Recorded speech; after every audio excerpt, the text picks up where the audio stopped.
enter this. I shizzle the nizzle all the time. 3 seconds in, and there goes my monetization. Okay. Hey, we didn't say any of those. They don't know what shizzling mizzles is. They don't know what that is. I said, let's get this shizzle going. Eric started singing shizzling is mizzle. But here we are live.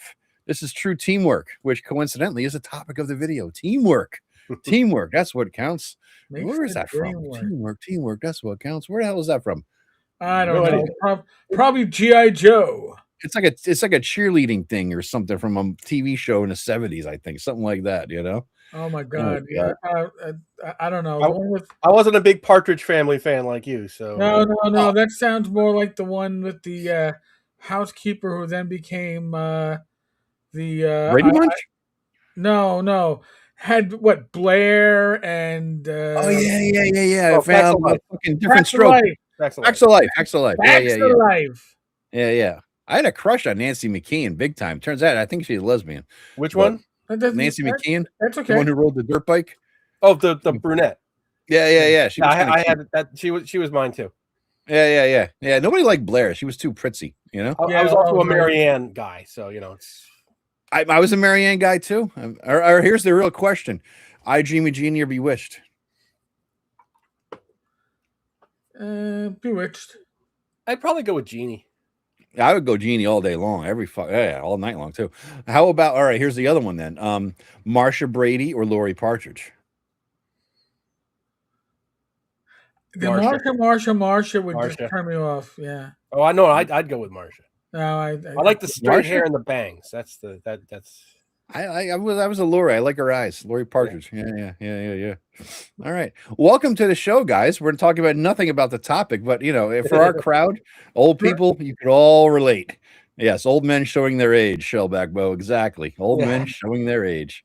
That's how it is. Yep. Let me try making big enough here. There we go. Greyhawk Ragnar, test 1.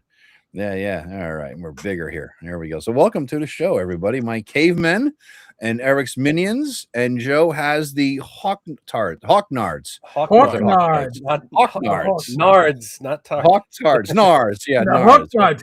We just call them Nards. They're a bunch of Nards. Nards. I think the Nards is good. Except the Pizza Hut thing, you know? Or that's the Noids. That's the Noids or Nards? That's the Pizza Hut. That's the Pizza Hut. Yeah, avoid the Noids. We're still showing our age here. What's that? We're still showing our age. That was Pizza Hut, the Noid thing. That was a 90s thing. So, you know. I think it was a 90s thing. Raptor 7, what's up, man? Chiming in from Rumble. Raptor 7 as always. Oh, I love Kolchak the Night Stalker, John Miller. That is it. I watched that when I was a kid, and I am still a fan. I watch it on MeTV every weekend. Were you just talking about that last week? Did you have a shirt or something for it? Or yeah, I had the Kolchak shirt. Yeah. All right. That's the one thing I got. It's on my list. I got to do it. Speaking of what I've been watching lately, Joe, this is your fault, man. I told you guys I'd watched the first episode of each Critical Role season, and the only one that was any good was season 1. I got like 30 episodes in, and I just kind of like drifted away. It was my pre-bed ritual to watch a little bit and then go to bed. But Joe, you said the cartoon on Amazon was good, Vox Machina. Yeah, I really enjoyed Vox Machina. I watched it last week, and I'm already on season 2. It's really good. It is surprisingly, genuinely good. It is. It's the best D&D cartoon ever made. It's one of the best D&D shows ever made. I gotta say, it's better than Thundar the Barbarian. It's better.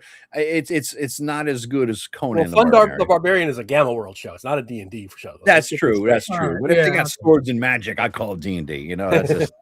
But I love it, man. I'm thoroughly enjoying it. It's like a half an hour, so it's like my pre-bed.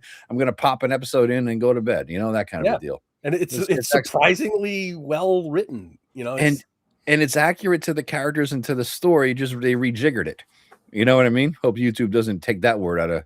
Hope we didn't mumble that word. I've never seen Critical Role myself, so I don't know anything about those characters or whatever. I just enjoy Vox Machina on its own. Yeah, no, it stands up. I told my brother about it. So you got to watch this thing as a D&D show. You'll thoroughly enjoy it. You know. And he's it's for kids. Actually, it's anti. It's very not for kids. Kids. Yeah. You don't want to let the 12-year-olds watch this thing, man. I think it's rated R. I recently bought the Thundar DVD series, guys. The Mighty Nine is good, but episodes are a little longer. Okay, all right, cool. Yeah, I bought the Thundar and I started watching them. It didn't hold up. The only thing that holds up from our childhood, I think, is Batman. the original, Adam West one, because the thing is, when you watch it as a kid, you watch it on a whole different level. When you watch it as an adult, you understand the adult jokes that were laid in there all throughout it. That's the fun part. Is now you're like, oh my god, he actually did that or said this. It's so retarded. It's awesome. Yeah.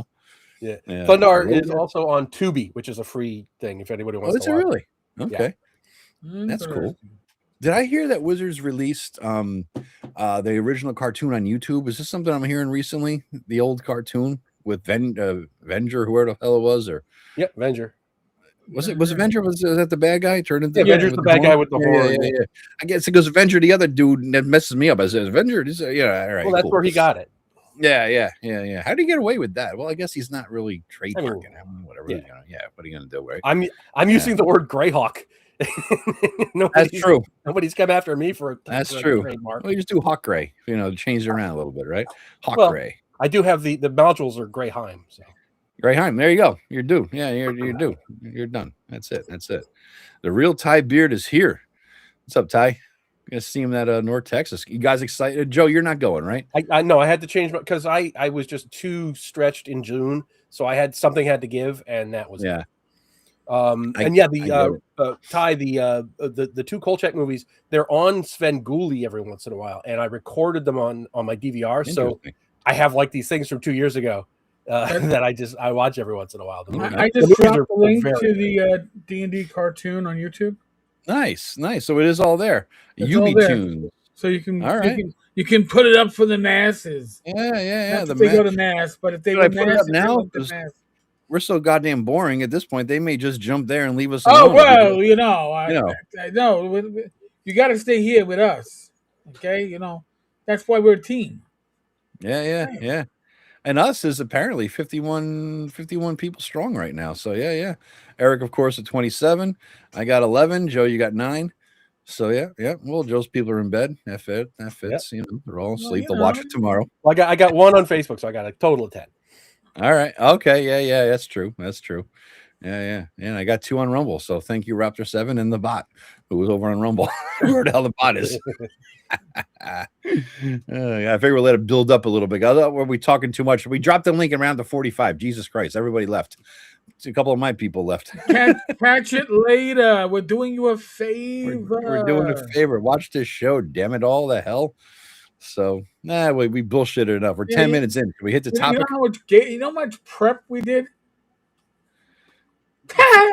Sorry. The prep was. What's the topic for tonight? Okay, cool. Live, 3, 2, 1. That's the prep. Yeah. I blame Joe because he wants to know all the video topics so far ahead of time. I get them all confused as to what the hell the topic is. I had to put together a spreadsheet to know when my videos were going live to the people and when they were going live to my supporters. I'm that far in advance. I need a spreadsheet to keep track. Jesus Christ. Well, that fits your job, right? I mean, you're a program manager, right? I'm a project manager, yeah. So I love me a good schedule. Yeah. What's up, Cole? How you doing, man? Yeah. And Eric, you have good news, right? You have so many subscribers now that you are not even putting ads in videos. Is that right? Well, I have enough members that all my live streams are unmonetized. That's nice. Okay. Now, inadvertently, I had 9 days of videos that were unmonetized because I was going from a personal account to the LLC account. And YouTube says it can take a few days to a few weeks. Yeah. All right. I came in at 9 days, but I came in at 9 days was my first evening in the Poconos. So I had to wait till I got back to actually start the process of linking my bank up, which is probably going to be another 9 days. Yeah. But at least my videos are monetized again. But my live streams are ad-free. 730 minions right now, thanks to the insane members of my... When I say insane, I mean that as a compliment. Okay, I'm not talking like Joker insane. I'm talking, happy, crazy insane, who were gifting like it was going out of style. And I am knocking on 13,000 subscribers. I think I'm pushing away. 13,000? You're knocking on Joe's door. Yeah, I'm sneaking up on Joe. Yeah. What am I? I don't even. I think I'm. Yeah, you're gonna pass me by midsummer. I guarantee it. I'm at 13.5. Okay. Damn, man, that's insane. That is insane. I fucking half of that, man. I'm not even half of that. I'm like 50 fucking 500. I'm closing in on 5,600. But yeah. So we went through the channel though, and just I privated a few videos trying to get a better focus for my channel. So we'll see if it grows. We'll get there slowly but surely, though. We will get there. We should do a discussion of just YouTube. You guys, I mean, yeah, with the things you're figuring out and what we do and how we do it. No, it'd be kind of cool, actually. Yeah, it'd be kind of cool. We're all. I mean, I for a good period of my career, I did CompStat. Yeah, as a cop, as a sergeant. I'm not trained in statistics, but believe me, when your commanding officer has to get yelled at by a 4-star chief or the police commissioner, you're going to send them down with the best knowledge. You learn patterns and stats real quickly. So and Six Sigma is all about statistics and math and formulas and stuff. So, and I did that for a living actually. But before, when I was I used to do election polling and had to do all the statistical analysis for that. Like, I didn't know you did that. Yeah, I was the manager of election polling for the largest polling company in the country at the time. Jesus. And had to do all the, we would collect the polls, and then I would have to write up the report, and we had like an hour to do it because we'd get in and we have to get the things out Monday morning to the TV. Yeah. So we had to do it under the gun. Damn, plus back then, man, when you were younger, I mean, you're using abacuses and quill pens and shit. The slide rule. It took a while. I mean, Jesus. I actually learned how to use the slide rule in middle school. Did you really? Literally, yes. We were one of the last classes that actually had a slide rule. Is it abacuses or abaci? I wouldn't know. You were there, Joe. Come on. I was there for slide rules. I wasn't there for the abacus. We had an abacus in elementary school, but we did too. I learned the abacus. None of us gave a flying. No. It was a cultural thing to learn. Here's what they did back then in wherever the hell. And they showed us how to do it, and I thought it was neat. And then it was like a one-day lesson, and then they never showed us. Yeah, well, in my class, somebody broke one of the strings so we could actually fling the beads. So, admittedly, it was a New York City public elementary school. It was a good one. Yeah. But, you always had that kid. It's like, it would be more fun, right? Boof. So, yeah. And John Miller, no, I actually studied medieval history in college. That's a good topic, guys. I mean, we'll do a standard video on a Friday, perhaps, but we should do our next live stream, which is what the hell day? It's are we in 31st, I guess, right? Yeah. 30? No, because we don't do first and third, right? Oh, yeah. So it'll be we're not going to do North Texas, so maybe we should do the 31st. True. Yeah. So why don't we do it? It's like an off one, but why don't we just talk about how to do YouTube videos? Because I remember when I started doing this, I had nobody to go to. I remember I asked PDM. Somebody just became a member. Thank you. OSR Conqueror. That's pretty up there too. Appreciate that. But I remember asking Professor Dungeon Master stuff, and he gave me the broad strokes. But I'm like, I need granular help. Yeah, it might be really good because you guys are into the math of it, and I'm just doing gut instinct shit, and that's just the way I do it, right? And so I'm like, I know shit working, shit's not working, but you guys are getting into the granular level with some stuff now. We have to dive in with that tool you discovered. It might be good. How to be a YouTuber, how to be a dungeon tuber on the 31st. How about this? How to be a legit dungeon tuber? Okay. Is that so we're gonna move our 7th of June to May 31st? Yeah, I think we could do that. Yeah, that works because North Texas, right? We'll be getting back. There's no way to hell we're going to. Yeah, I don't go back till Monday anyway, so I'll. Oh, really? Okay. Oh, yeah, I'm getting back Sunday afternoon or something like that. All right, how to be a legit dungeon tuber, as Eric says, legit, as opposed to who? Who are you talking about? I listen like when we talked about the people that were leaving Dungeon Tube, and I said, I missed some, and then there's a bunch that I'm not going to miss, and I'm not going to name them. Yeah.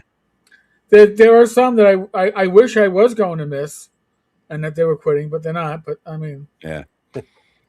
I mean, there's a thing, but when you do it the hard way, when you don't, start off on third base because of a variety of factors and think you hit a triple, when you do it the hard way, like us grinding, you're going to stick with it. You're going to be here longer, and we're not stupid enough. None of us are stupid enough to make this our day job.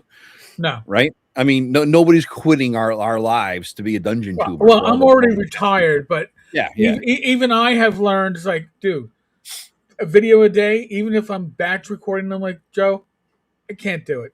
The number of live streams I had to cut. You realize that I'm not burning out now, but the candle only has so much to coming. It was coming. Mm-hmm. Yeah. Mm-hmm. Yeah, I do 3 videos a week now, maybe one more with Tim, and me and him might do a live stream starting up to try to get, midweek live stream a little bit to get him a little more action in there. But yeah, I think it'll be good. Maybe get him on here at some point too. But hey, guys, we have a topic, don't we? My God, has the most important reminder of the night. Don't forget to like and subscribe. Cave Hawk Minions. Oh man, that's awesome. Cave Hawk Minions. There we go. That should be we should stat that shit up. It's like, what is a Cave Hawk Minion stat block? We need to get you know what? We need Fugler to do the artwork and then get a shirts. Be the 3-headed Etten.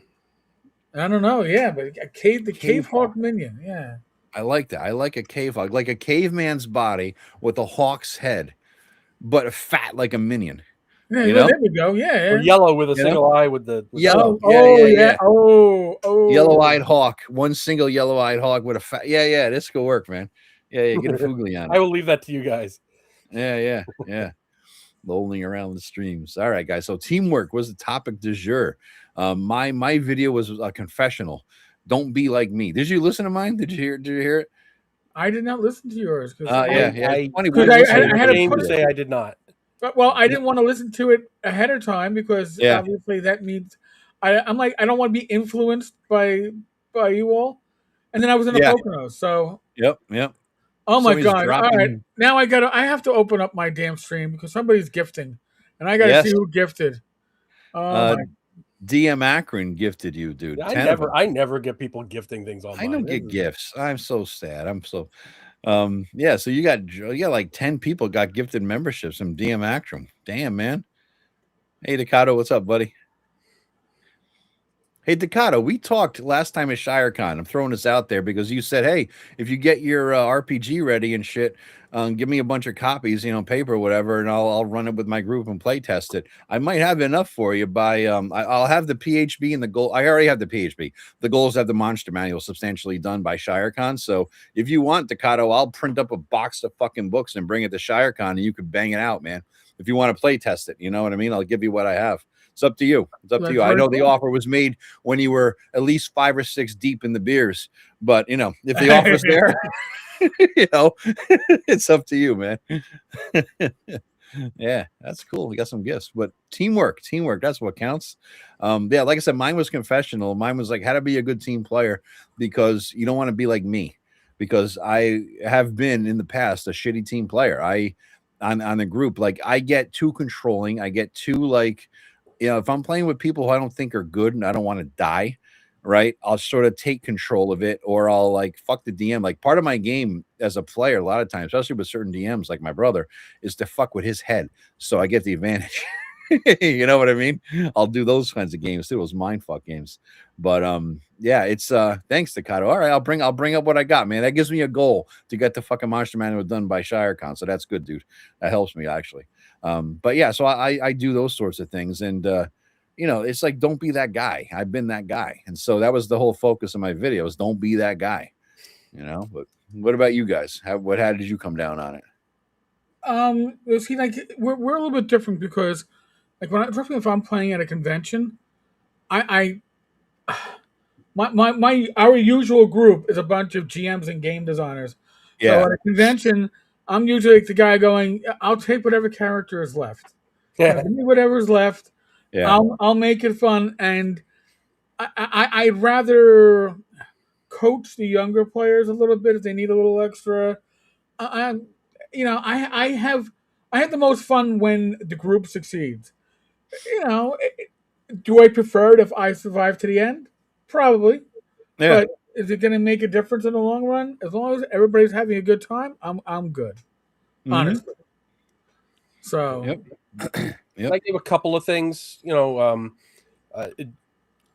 hog the spotlight is a big one. Right. Have your character interested in the other characters is something that a lot of people overlook. Like if somebody says, I hate necromancers, you in character, you say, oh, what happened? Why do you hate necromancers? And that way you can get some role playing and actually encourage them to develop their own character. It's things like that. Just little, know what you're going to do. Help the party get a consensus when they have to make a decision. You know, don't be the holdout who says, no, that's a stupid plan. You know, you'll keep poking holes in the plan. Just say yes. Yeah. And the biggest one is, don't be the guy who says, well, that's what my character would do. Oh, God. I hate Speaking of if which, your character's a jerk, then make another character. yeah. Yeah. Yes. Yeah. We all covered that one. Oh, yeah. And don't be the asshole that goes off in your own direction when everybody else split the party. Yeah. Well, it's not even splitting the party. It's going, well, you know, oh, you're going to actually plan? You know, no, I'm going to open up the next door. Don't do that shit. Okay? Leroy Jenkins. It's called an RPG group, right? You're in a group. You're in a party. Yeah. And it's not a party of one, okay? And some people think it is. But, yeah. The video Joe made could have been wholly based around a player I had at my table. Yeah. It was a deep confession. I felt like I was at an AA meeting. Like, here's all my stuff. It's everything I've ever done wrong. Don't be like me. You know, I'm Joe, and I'm a shitty player. Yeah, I am. Here's the weird thing, dude. I've come to this understanding about myself. If a DM is running a game like I run a game, and those types of DMs I count for people who I know. Me, Rob Connolly, and my brother, which is deep immersion, long campaigns, a lot going on, background, sandboxy, a whole lot of shit. Where it's if I can get an advantage on fucking with people, understanding the world, knowing minutia, controlling situations, I will try every chance I can to do that. It's like a weakness I have, right? But if I'm in a game like Tim Shorts runs, where it's like brutal survival, right, and the entire world that you adventure in is like, you know, 3 days across on foot, right? And it's only from one village to one city and a lot of creepy, weird shit in between on this, you know, death march. It's a whole different vibe. There, it's like I feel like I'm in Mad Max land. You know, I'm just trying to get by. I'm trying to make it to the outhouse without dying by a Tarrasque in the middle of the night. You know, that sort of a game. So, and that sort of game, I don't like. I don't act the same way. So it's weird. I'm a different player with different kinds of DMs and different kinds of styles of games. So yeah. Man, go figure. Shellback just gifted 5 orcs. Nice. You got 5 orcs. You got an orc venturing party there. Yeah, pretty really cool. Pretty cool. But are these the Mexican orcs, Joe? What's that? What's that? Are these the Mexican orcs from? No, they are most definitely not. That's why I wrote a whole book because of that stupid picture. Literally. Yes, hit that thumbs up button. I wrote that thing in like a weekend because of that stupid. Hit the thumbs up, like and subscribe, everybody. It does help. It does help. And yeah, James Ward, that name sounds familiar. James Ward, why who brought up James Ward? Did I miss something there? I remember a player who split the party in a game I was in once. It was James Ward. Oh, no shit. No shit.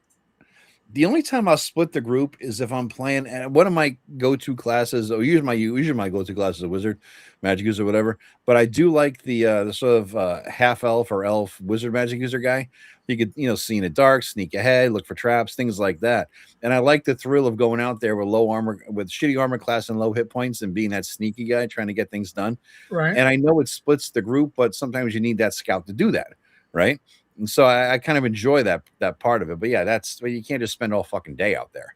You got to bring yourself back and let the rest of the group know what's going on. That's the thing. You can't make it all about yourself. Proper pigmen be we. Yes, indeed. Yes, indeed. Where there's a whip, there's a way. That's the. We don't want to go to war today. Sing it. If you grew up in our generation, you know these. Oh yeah. Yes, the that was a funny Peter Jackson days. And I didn't see that till college. First time I saw it, we were all around it. Yeah, some guy talked about it. I'm like, what? Somebody in our D&D group. I'm like, we all got drunk and watched it, and we all started. Of course, we're drunk. We started singing it with them. I gotta get the words down. That's required. I think the Rankin Bass Hobbit is better than their Return of the King, but I love them both. I grew up on those things. I was part of growing up. But now, where did you see it? What's that? Where did you see it, Joe? Was it on TV? It was on TV all the time. Yeah. Okay. But the middle movie, that was the one that was like rotoscoped or something like that. Well, that was not that was done by the same guy who did Wizards. Okay. Ralph Bakshi. And there's a whole story behind the rights and everything. But yeah, he's the same guy who did Wizards. He did Fire and Ice, Fritz the Cat. He's one of those kind of underground comic cartoon things, and then he got Lord of the Rings, and it has its moments.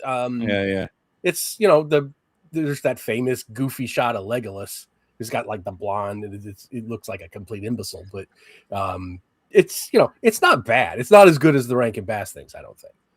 Want to translate that? Hey, Joe, on the other hand, I disagree with. I know what you're talking about, man. Well, no, I got a 50-50 shot. I'll take it. I know. I'll be the exactly. What the fuck?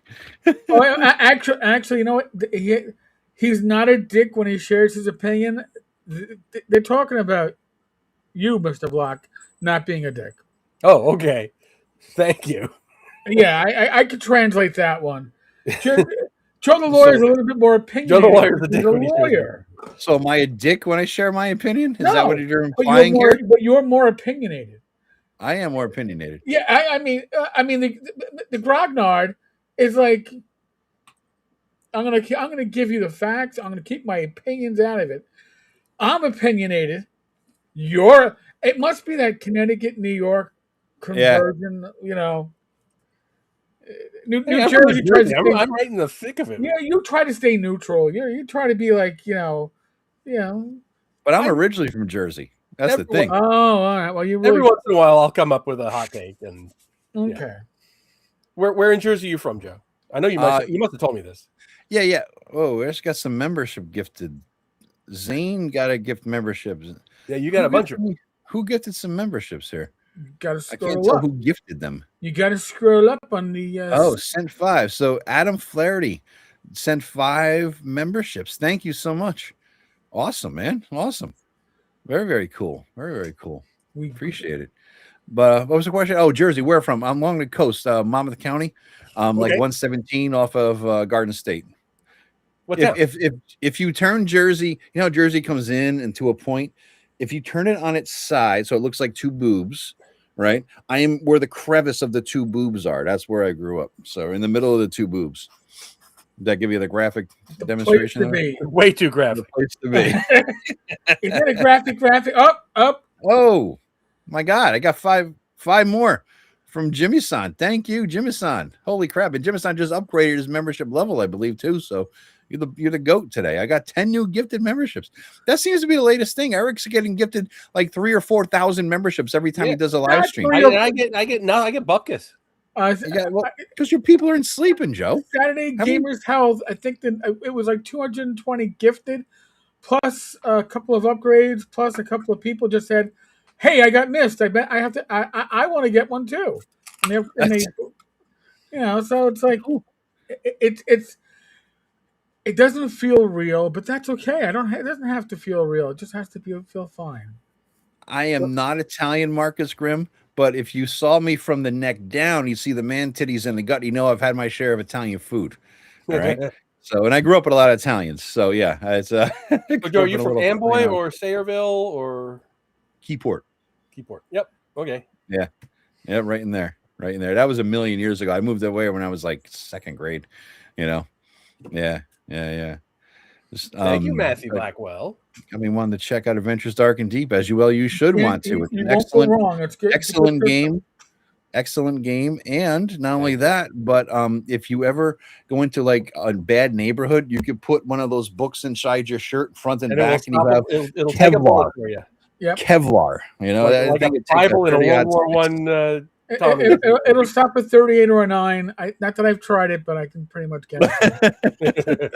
That could be a good little contest at ShireCon, Put the book, how many books, for what gauge shotgun, could hear a pistol or whatever, could go through how many books, how many pages do you get? I made it to Cavalier before it stopped the bullet. Hey, listen, Bill Webb, he has a lot of property out there in Washington State, enough that he can have his own little range. Nice. And he put a couple of rounds into the Blight. I think it stopped at 44. Jesus, really? Yeah. It's impressive. Well, if you've seen the Blight, you'd understand. Okay. The Blight's like 850 pages or something like that. It's insane. Or maybe more. I have a copy somewhere. And by the way, it wasn't like a Swords and Wizardry version. It was a Pathfinder version. Okay? Oh, boy. So with the 30 page Thank you, Matthew. Thank you, Sparky. Yeah. Damn, man. 30-page stat blocks, yeah. Yes. And yes, if you want gifted memberships, get Gooch, Agile Monk, Dan the Final Arbiter. Even DM Angelo was in the game yesterday. They were gifting. It's They like were they're at Vegas. Just doubling down. You can't beat me. I can get. I'll get in front of you. God, come on. You know, it's like. So you can tell we have a teamwork thing going on here. Actually, we really do. I mean, we all have different strengths and weaknesses or whatever we're all bringing to this thing, but we all have the same desire. That's truly what, I mean, we could go into a little bit of on the 31st video about what we all do together, but we mesh well together and we all like support each other's channels. And as each of us grows, we're all growing. Right. You know, I should be the one who's the most jealous. And some days I'm like, motherfucker, I am. How come these guys have more subs than me? But at the same time, I realize that every sub Eric gets helps me. Every sub Joe gets helps me. Everyone I get helps them. You know what I mean? So because that's what at least 3 people have said here tonight, I think. I came and I saw Eric's and then I liked Joe. I came and saw Joe's and I liked Eric. Yeah. You know what I mean? This is why we do it. It's because we're sharing the wealth, because God knows YouTube's algorithm isn't helping anybody anymore. Yeah, and the 3 of us have a chat, and we're all day long. We are just sharing. I found this out. You know, we did this analysis, and this is what it says. We're constantly giving each other tips on how to improve our channels. Oh, I found something out. It's going to help my channel. Mine. All mine. We're not Daffy Duck in the fucking go. Mine. With the lamp. Mine. All mine. Yeah. No. Because, you know, what is it? What does they always say? That the strongest polyhedral is a triangle? Because all sides come together. I literally have I've never heard anybody say that. Oh, I've heard that. And that's why pyramid is so strong. Because of the way it's built. But the reality is, the 3 of us do support each other throughout the day. We bounce ideas off each other. Yeah. And, you know, I've gone down this analytics hole over the last, like, I don't know, week and a half. You really have, dude. You're dragged me down with you. I'm in there. I know. But I got to get there. I got to get the software you guys got now. When you start understanding what makes your channel pop, what makes your channel work, so a lot of that will apply to everybody that you see on the screen. Some of it won't, because we're all different and unique, and our audiences are expecting different things from us. That's very interesting. And they all want authentic, quality RPG material that's old school-ish. Okay? It could be 5e with a lot of, OSR parts taped to it. It could be AD&D as Gary would have liked it, and the Greyhawk knowledge. You know, it could be, in my case, it's the BX, but we're all have that old school. We've been gaming for years. We can talk about it. We're not somebody who came into gaming 5 years ago and is going to go, I know everything. Because I can tell you right now, none of us know everything. And we've been gaming, in my case, since what? Christmas break of 79, 80. 140 years total. Yeah. I'm 84. Whoa, I just got 5 more gifted memberships. Thank you. Whoever the hell's Thank you. JNZ77. Thank you so much. Z77 has been a minion of mine for a month. And thank you. Nice to see you, the growth channel. Thank you. Again, we really do root for each other. It's not a zero-sum game. I want you all to understand that. Exactly. And anybody on the screen right now, if you said, hey, I want to start a channel, anybody on the screen would be very happy to give you guidance. I won't even say advice. Guidance. And the idea of, here's how I fucked up. Don't repeat my mistakes. Now, you could be like my son and ignore that part and go, I'm going to bang my head into the wall anyway. That's fine. That's part of learning. Some people will like that. But, you know, and JNZ gifted an orc. So, we're all rocking. But, I mean, we were all building communities. A lot of overlap between it. But I think that's why we are successful in what we do on our channels, is because we're not just doing it to I don't know. I'm great. I'm awesome. Look at the great content I've done. It's I want to share this stuff. Mhm. Okay, and I think that you can see that passion when you start watching the Greyhawk videos from Joe, or watching myself and Joe the lawyer disagree on certain aspects. Yeah. We've done collabs that weren't planned. It was just like, oh, I got to respond, and we Yeah, did yeah, an improv collab. Yeah.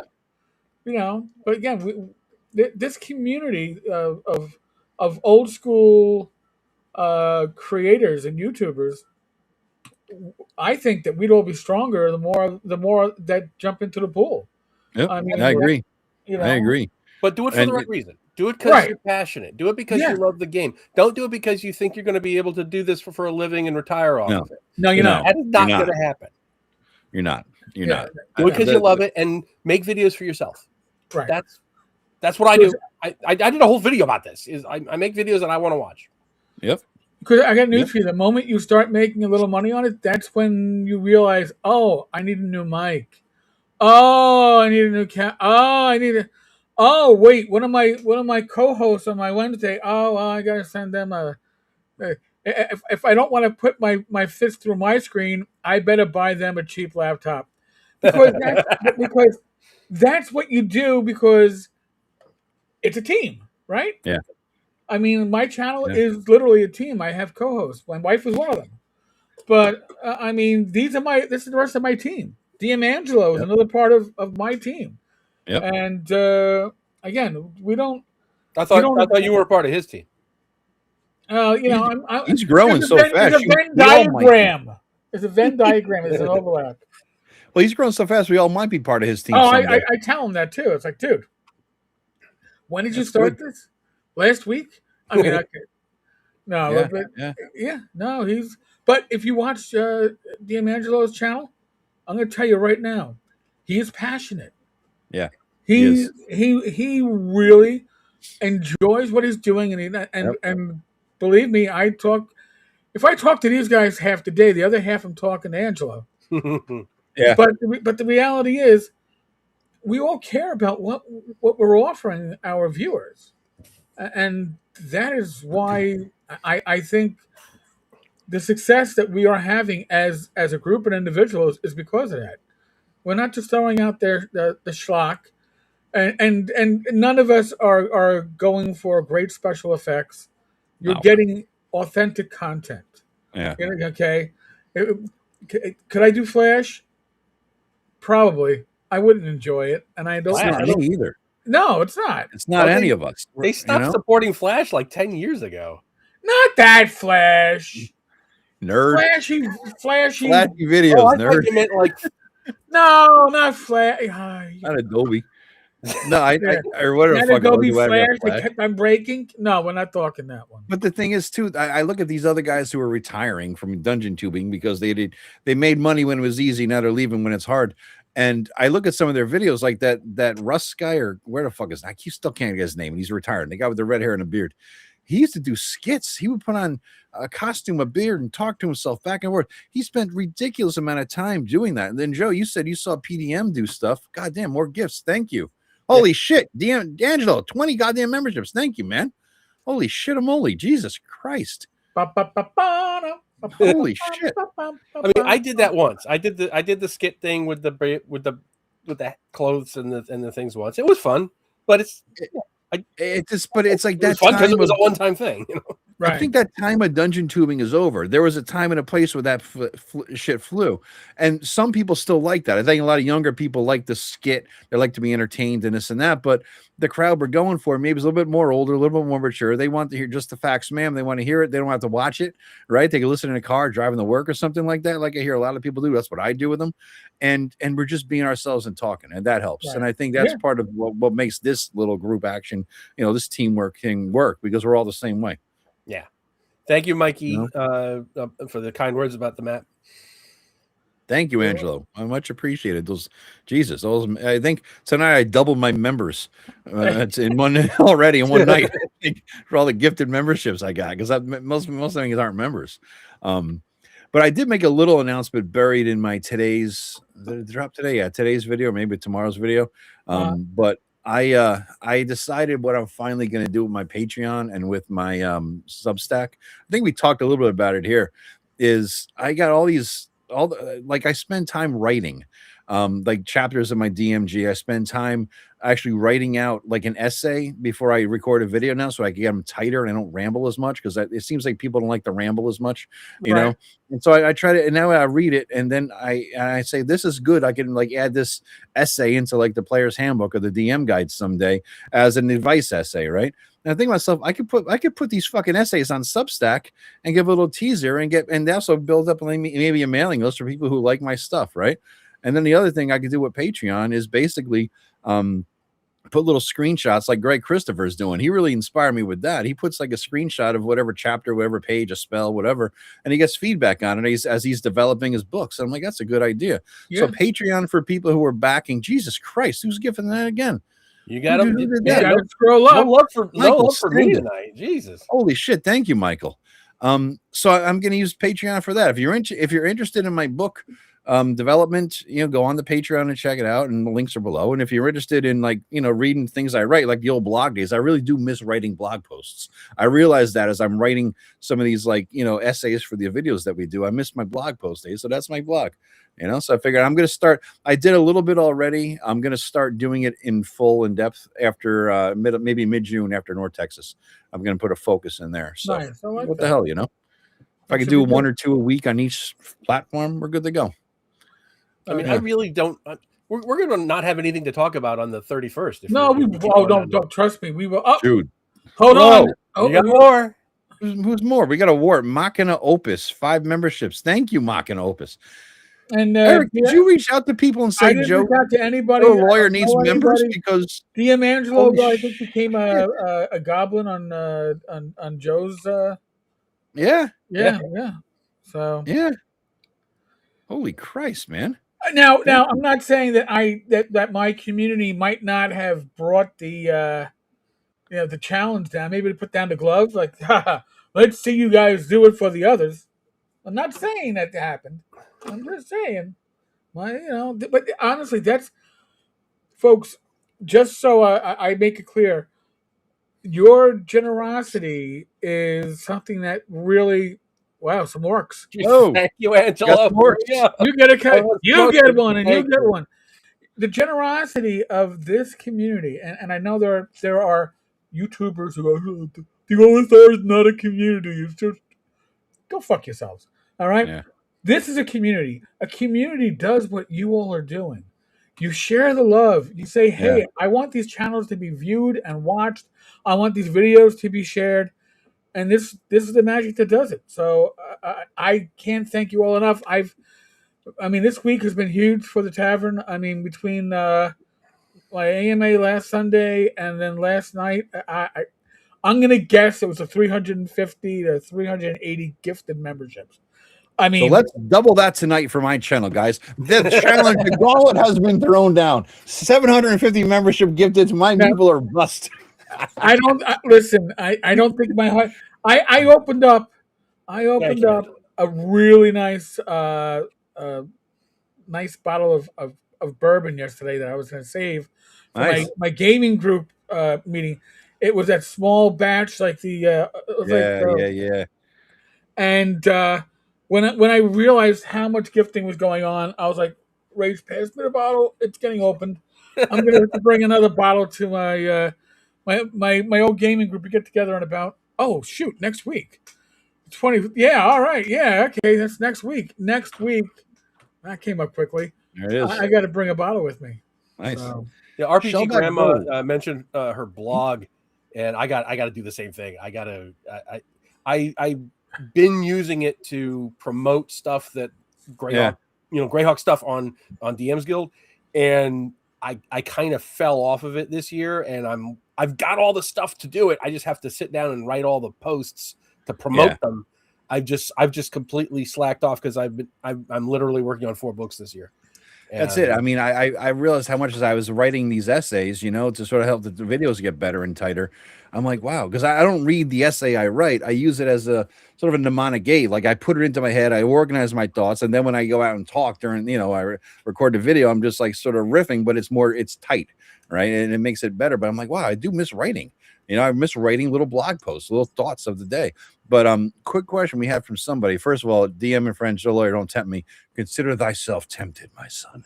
And Marcus, we every live stream is an AMA, pretty much. That's pretty much it. This is what we're doing right now.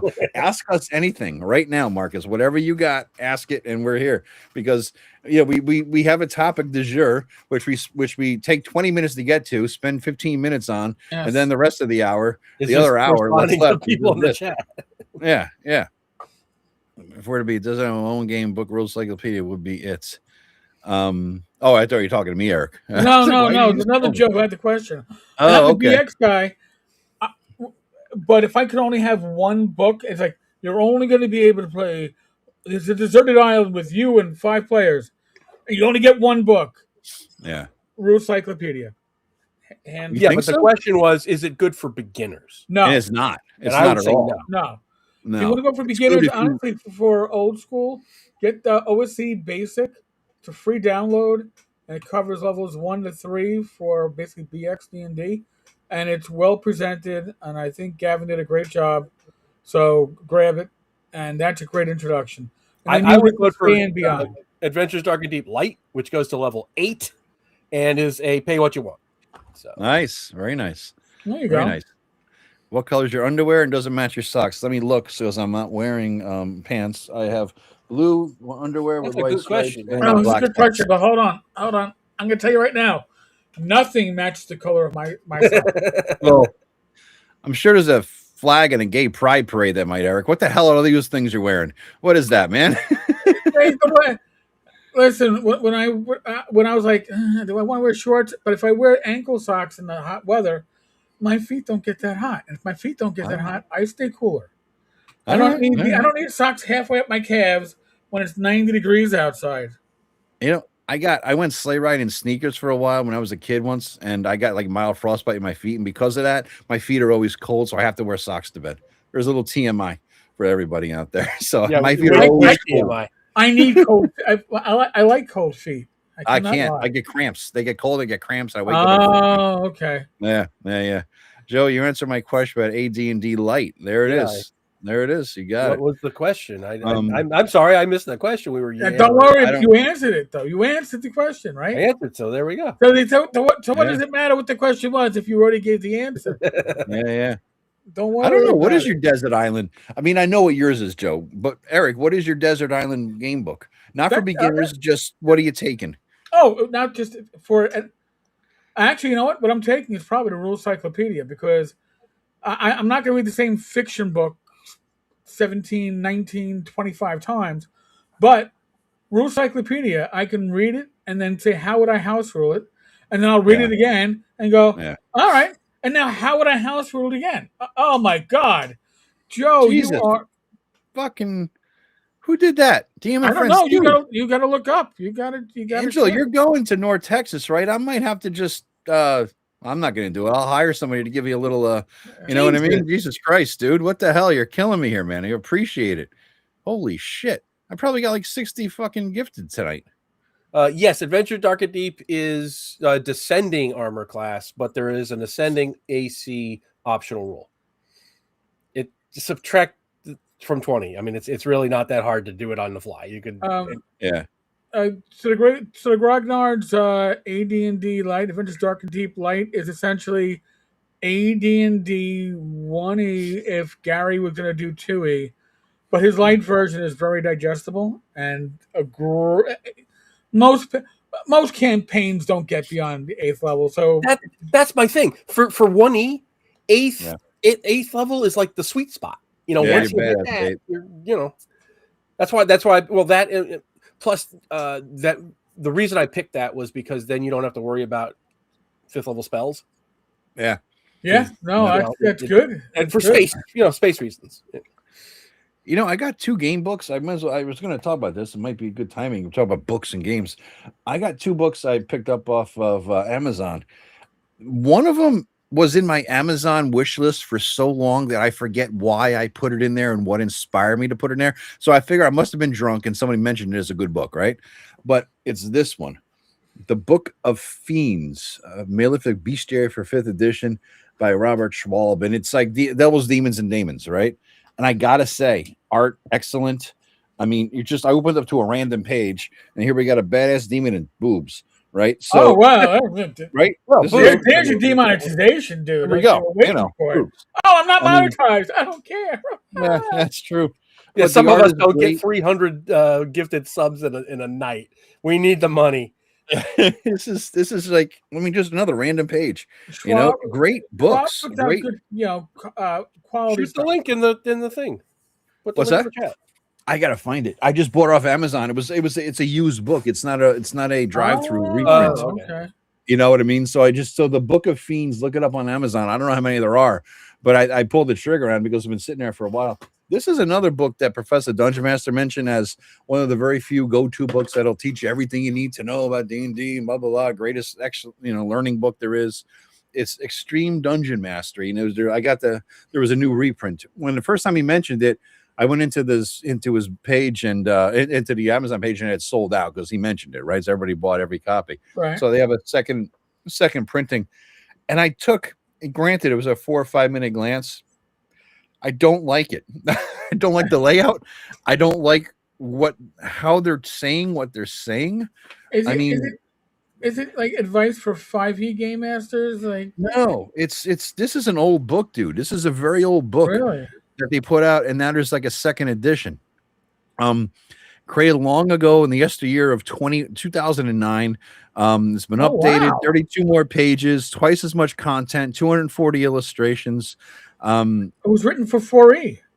It was written during the time of, but it's basically tips for understanding your needs of your players, techniques for addressing conflict at the game table, diagrams for story structure, session flow, and adventure design, enriching and amusing footnotes, do-it-yourself rituals for joining a secret society of XDMs, instructions for incorporation of practical effects, including lasers, holograms, and prestidigitation, real life prestidigitation. It's just it's interesting. Like I will show up. You know what I'll do? I'm big enough by myself, and I'll show you guys. There's 2 pages of a table of contents. That way you could get the gist of it. So if you're watching this, you could pause it or whatever and watch this. Let me make myself bigger. This will give you an idea. All right. So the path of the XDM, everything is for the player. Story is everything. Designing for the story. The territory of the tale. They'll never see this coming. Extreme NPCs. Whatever the hell this is. Some assembly required. And let me give me one more page here. One more page of the table of contents. So this will give you an idea what's in the book, because you won't be able to see this on Amazon, I don't think. Conflict at the table, all the games of stage, atmosphere, ambience, and explosions, whatever. Wonders of the gods, path of the player, the role-playing game, Killer Breakfast. So that's the gist of it. You could go back. Everybody could pause the video. You know what I mean? Later. What are the names of those 2 books? It's called XDM, Extreme Dungeon Mastery. And maybe it's the layout. Maybe it's the funky layout with all the ridiculous illustrations. This is a 3-minute glance at the book, right? This is just, I don't know. It lacks some level of organization, or it's an unfamiliar level of organization. But PDM said it was one of the best books ever written on how to be a DM. So I'm like, all right, let me get it, because this guy has been doing it as long as us, right? Tracy is a wonderful guy. Yeah, you interviewed him, right? I did an interview with him, and he was, my God, he was one of the best people I've ever talked to. Yeah. People. He's amazing.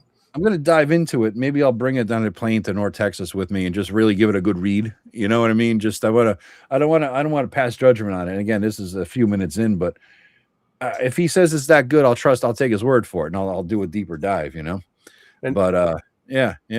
Angelo asked me a question.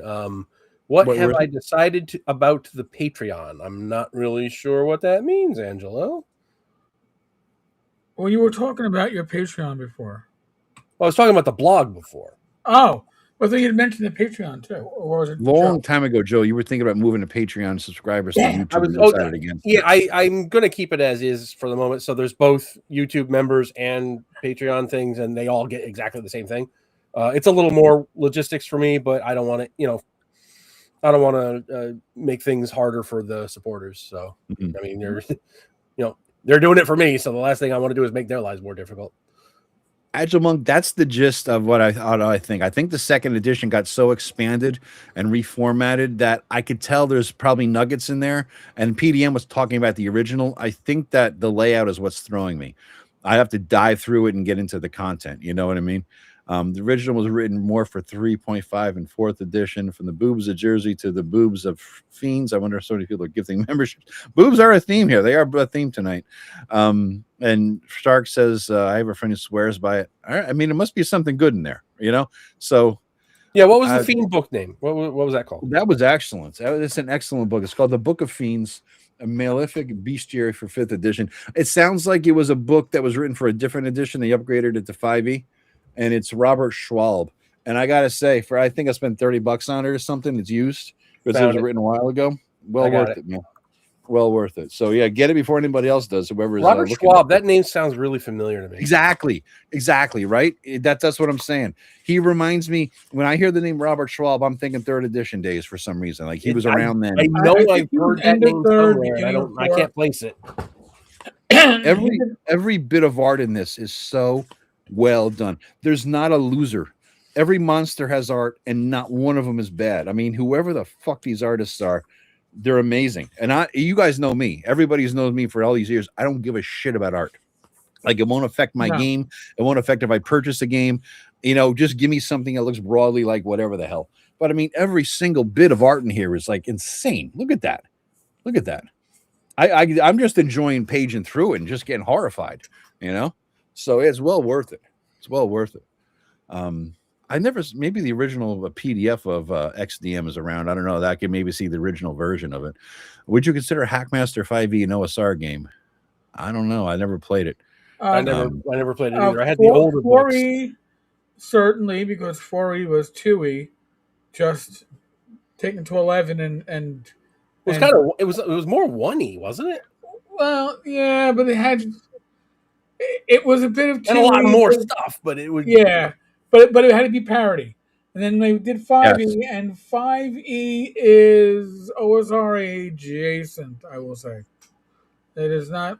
I wouldn't call it necessarily OSR, but it's in the it's Pluto. It was some people will say it's a planet. I'm going to say it's a planetary body. We got somebody got a super chat in there, and it wasn't me. I think it was Joe, Eric.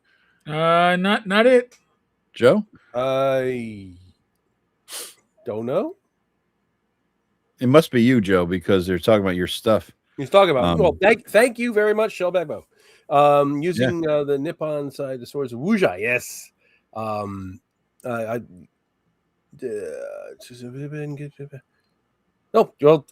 Hit me privately. We'll talk. I'm very open to all kinds of ideas.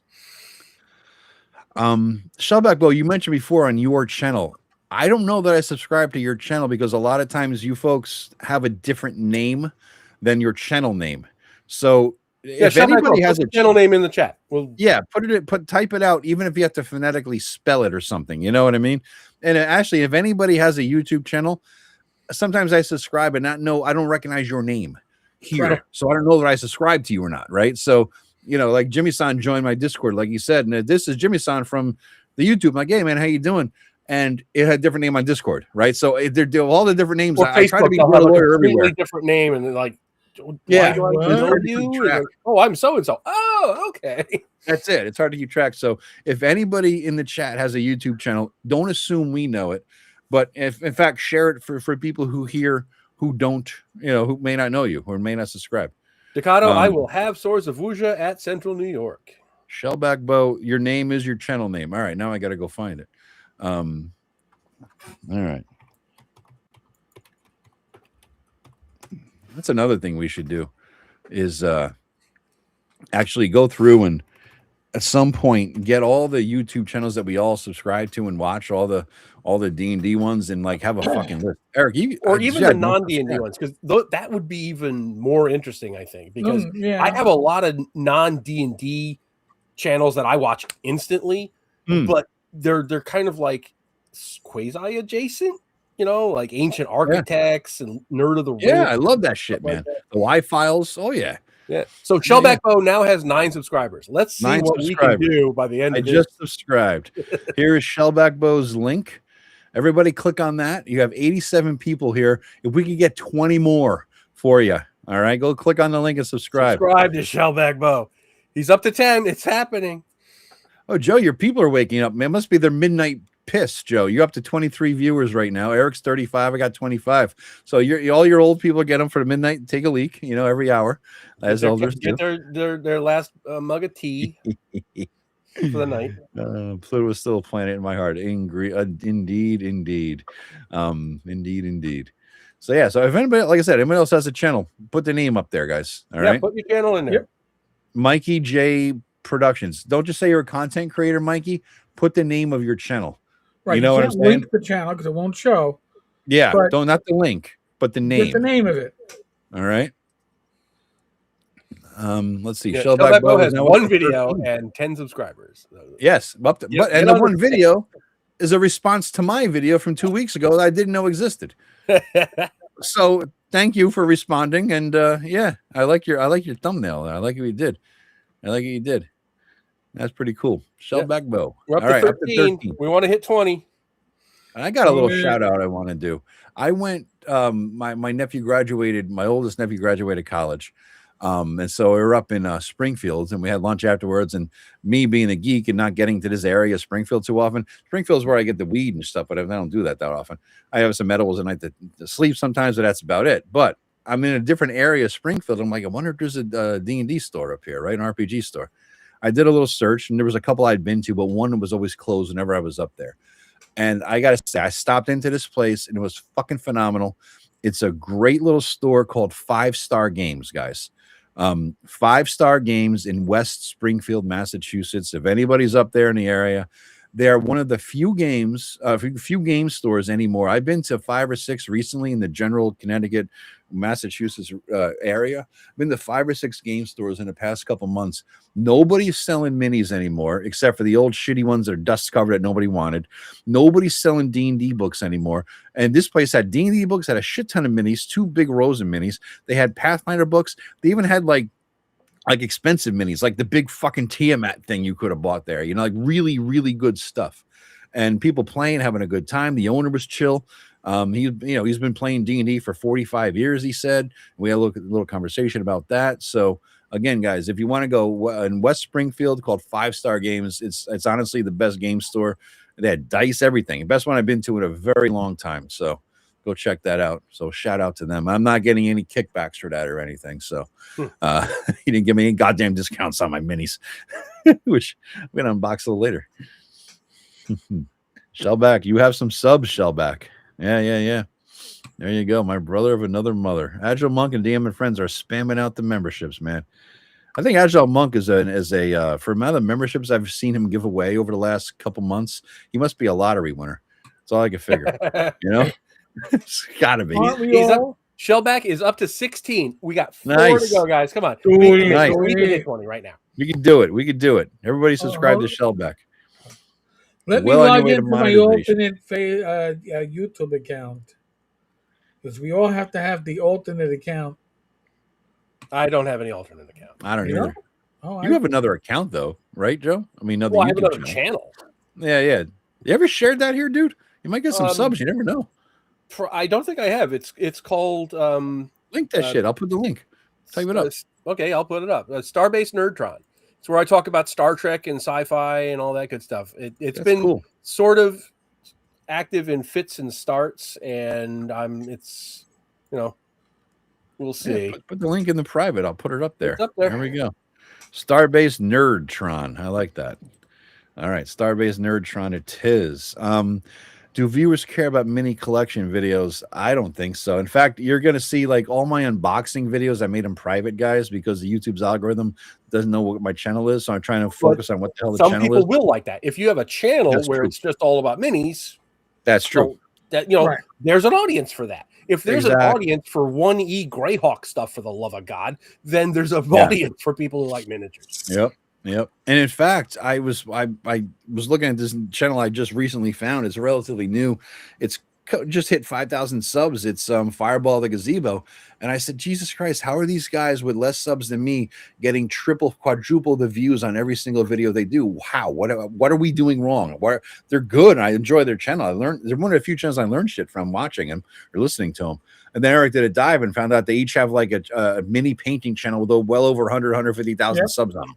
So they brought in an audience to D&D talk, right? And so that made me feel better because they're coming from 300,000 subs and they're still only getting triple the views of me. So I'm like, all right, I'm feeling all right. I feel better. Shellback has hit 20. We have mission accomplished, guys.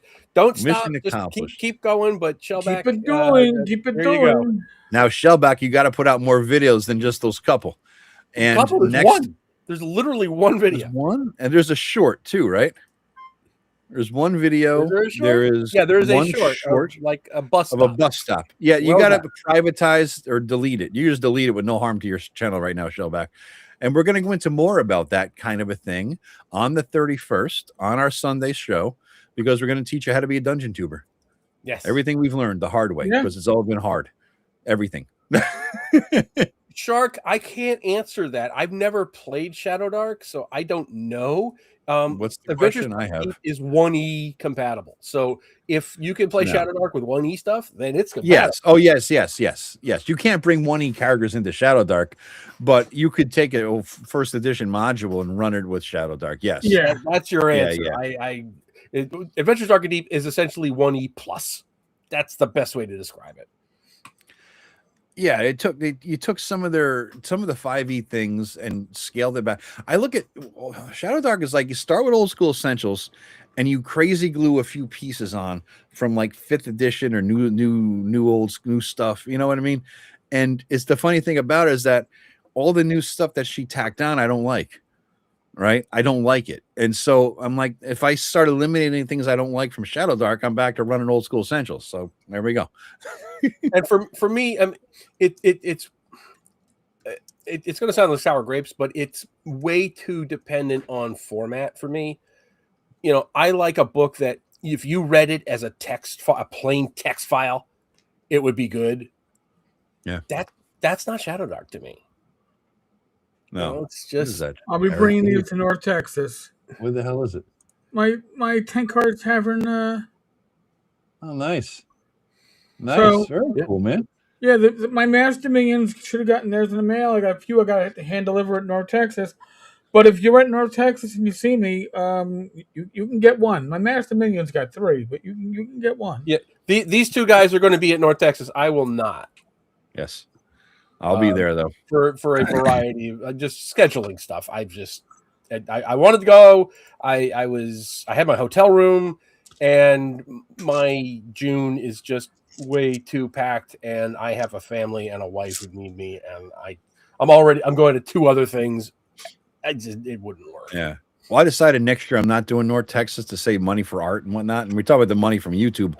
I haven't taken a withdrawal from YouTube since the beginning of the year. Once a year, I take the money out and do whatever with it, right? I haven't taken a draw because I'm going to put it all, I'm just going to bank it. And so everything I do on YouTube is like a loss because I'm not taking any money out.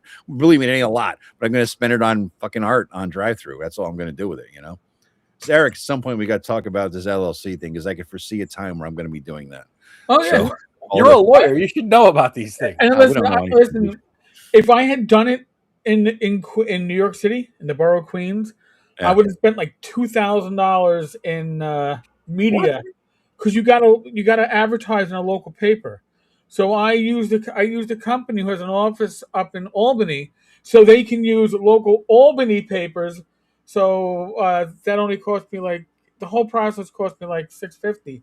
I would have been like, and they did all the paperwork for you. I literally paid $25. Yeah, it doesn't cost anything in Connecticut, dude. Or New York like that in New Jersey. I literally paid $25. I mean, New York literally makes you advertise it in papers, and in New York City, come on, I don't want to spend $2,000 on my an LLC. But yeah, it's easy, man, and most of the stuff, even getting your EIN and all that stuff, and the commercial bank, it's all good. Commercial bank account. I have that for BRW, obviously. BRW's yeah. I don't blame you. I don't blame you. Before I start publishing for real, I'm gonna have to do all that stuff. So yeah. Just to cover yourself, and it's not that bad. It actually costs more every year to do the annual corporate whatever it is, the report or whatever. Re-register with the state every year. That's more expensive than it was to set up the thing in the first place. Yeah. What are all your opinions on basic fantasy? I will let them opine on basic fantasy. I go take a leak. I'll be right back. I've got nothing to opine about. I've never. I don't think I've ever. I don't own it. I've never played it. Basic fantasy is essentially a BX clone, which is a little closer to maybe 5e, but it's a BX clone. It is free. It is basically community sourced. You can get the PDFs for free. You can get the books at cost. The rules themselves are great. The support material, grab the PDF first before you order anything in print, because some of the stuff is damn good and some of the stuff is, mid-range fan quality. So, but they're all free to get in PDF. So just get them in PDF and then get in print for what you like. Yeah. So what are we going to talk about, Joe, while he's gone? I'm back. There he goes. Okay. Has Ravenloft ever scared your players? I've only run Ravenloft one time back in the Flail Snails days. And at the end, it was Strahd and a fireball and a big fight and yada, yada. But they weren't scared because I think most of them had played it in it already. I'd never run it or anything. And I fucked up the isometric map. I was like looking at it, like, the fuck, drinking didn't help. Like, where are they now? What? I never used an isometric map before. I couldn't figure it out. And then I fucked it up, and then I had to fuck it up consistently. Once I realized I fucked it up, I couldn't undo the fuck up. So I needed to be consistent with my fuck up. You should have just made a gate or something and just teleport, boom, fixed. Oh, God. The scare my somebody said, that makes sense. Modularity, all you're talking basic fantasy RPG, right? That one that came out around the same time as Castles and Crusades, because there's another basic fantasy gaming system, wasn't there? Isn't there two? You're thinking of basic role playing. That was the old Chaosium. That's the basis of all their games. Which is really nice in and of itself. It's It's like 18 pages. They gave them away at Free RPG Day last year or the year before. Like my local game store had like a stack of them. They're cheap, man. You get them on Amazon. You're like $3 a module or something. They're insanely cheap. And it's that's the basis of like Call of Cthulhu and Pendragon and all great games. Are we talking the same thing? Basic fantasy? Basic fantasy and basic role playing. Okay. Basic role playing is the Chaosium thing. Okay, that's the basis. Oh, and Basic Fantasy is the one that what's his face made up. Right, that's the same time. Basic Fantasy, Chris Gonnerman. That's what I was thinking he was talking about. Is that what we are talking about? We were initially talking about. We were talking about both. Then we wandered into weeds. We wandered into weeds. All right, like Joe's video on tips for horror gaming, specifically using Ravenloft and in Greyhawk. I did a whole. That was a recent one on how to use the Ravenloft feel in thing. Plus, I just love the monsters. I will use Ravenloft monsters in anything because they're I dare my players to try to summon an earth elemental in a graveyard in Greyhawk. You will get a grave elemental. I guarantee it. Because they're just great. They're just great stuff. And the vampires, where different demi-human race vampires drain different things. It's like if you're an elf vampire, you drain dexterity. It's just very, very, very cleverly done. All right. Okay. Very cool stuff. Fair enough. All right. Gunner and basic RPG. Yes, there are different things. Now we know. They are completely different things. Half the battle. Hey, speaking of knowing half the battle, want to preview Friday's video? Joey, since you did it a month and a half ago, what is it? What's it going to be? The fact that I did it a month and a half ago should tell you I don't remember. I have no clue. No, I know you did it. It's backgrounds, right? Oh yeah. Oh right. How to make a character backstory that doesn't break the campaign. That is Friday's video. Yes, that's Friday's video. Mine's already done. Of course it is. That is going to be Friday's video. How to make the backstory without breaking the campaign. I like this because I have a rant that I put in the first page of every house rules for every game I've ever run about backstories in games. So yeah, this is that. I have a so that's going to be fun. I'll read a little bit of that. Can you put up Shark's comment? He just asked me a question again. I see you guys get all of the free subs. I get all the questions. If I'm running Night Below with Adventures Dark and Deep, actually Night Below will work great with Adventures Dark and Deep because Adventures Dark and Deep has dark elves and gray dwarves as character races. So you're going to have plenty of support for those kinds of races when you're running the Night Below stuff. They're actually like player races. So it'll help. Shellback Bill, what is Night Below? Night Below is a box set of adventures written about it's a whole Underdark big Underdark campaign. Yeah. Written by, in my opinion, the greatest RPG writer of all time. Sorry, Gary, even better than you. Joe, sorry, even better than you. I'm sorry. This guy, to me, Carl Sargent is the GOAT. Oh, yeah. He is the GOAT. He's great. I mean, there's no getting around it. You get a lot of people dump on From the Ashes, the post-wars Greyhawk thing. I loved it. It aged really well, and when you look into it deeply, he really did understand the setting, and he linked it to Gary's Dragon articles and stuff. He really did a really good job on it. And then those regional gazetteers that he did, I Use the Evil, Borderlands. Those things are just phenomenally good. Mm-hmm. So he's one of the good ones. There you go, Joe. Who would have what now? There is not a setting for Adventures Dark and Deep. It is deliberately setting neutral. If there were to be a setting, it would probably be the world of Greyheim. Look behind Joe. Just look behind Joe. If you want to saying anything, but just look behind him, all right? Yeah, there's no default setting, but if there were, I'm 1125 millimeters into 99% alcohol base value. What is it? ABV? Alcohol by volume. Alcohol. Okay, 9% highballs. Is that a weak ass highball? No, that's 18 proof. Yeah, weak ass highball. If it's not 100 proof, it's not for me. That's a weak ass highball. Yeah. 100 proof is just the bourbon I bought over the weekend was 118.2 proof. Yeah, I start with 100 proof and fuck with that a little bit. Yeah, that's pretty much 100 proof. Captain Morgan used to be my go-to rum and cokes. It was remarkably smooth, although it hit you like a minute later. But it was remarkably smooth going down. Nice. When I was active in the Star Trek fan club, I used to make a Romulan ale that was like that. It was blue curacao and Sprite, and you'd put it in the freezer and then take out the big chunk of ice that formed in the middle. So you just had this slightly sweet blue curacao, and you did not know what you were drinking. You had no idea. No, there was also, I think there was also like Everclear or something in it, and it would you had no idea how drunk you were getting because it tasted like Sprite. You thought you were drinking Sprite. Your body knew you were not. Those are the dangerous ones, man. They go down real smooth. Yeah, I used to go back in the day when we had paintball role-playing Star Trek games. I can't imagine. That sounds like a great time. So much fun. That was back in the 90s when Starfleet, which is the Starfleet International, is the big Star Trek fan club international.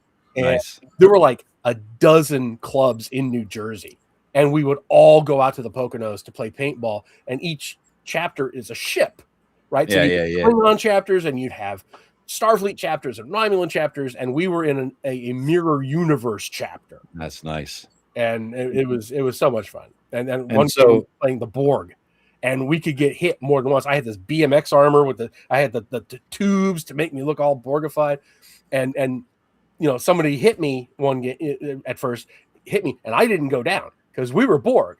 We could take multiple hits, and they thought I was cheating. And then the referee says, "Nope, he's a Borg." And I had a shield and everything. They were great time, great fun. And then we all got drunk and sat in the hot tubs because it was a. What'd you drink though? Were you drinking the highballs? Because the highball, that's an old. No. That was the recipe from back in the day. I mean, I remember in the 70s, everybody was drinking highballs and whiskey sours. That was a thing back then. And the Tom Collins.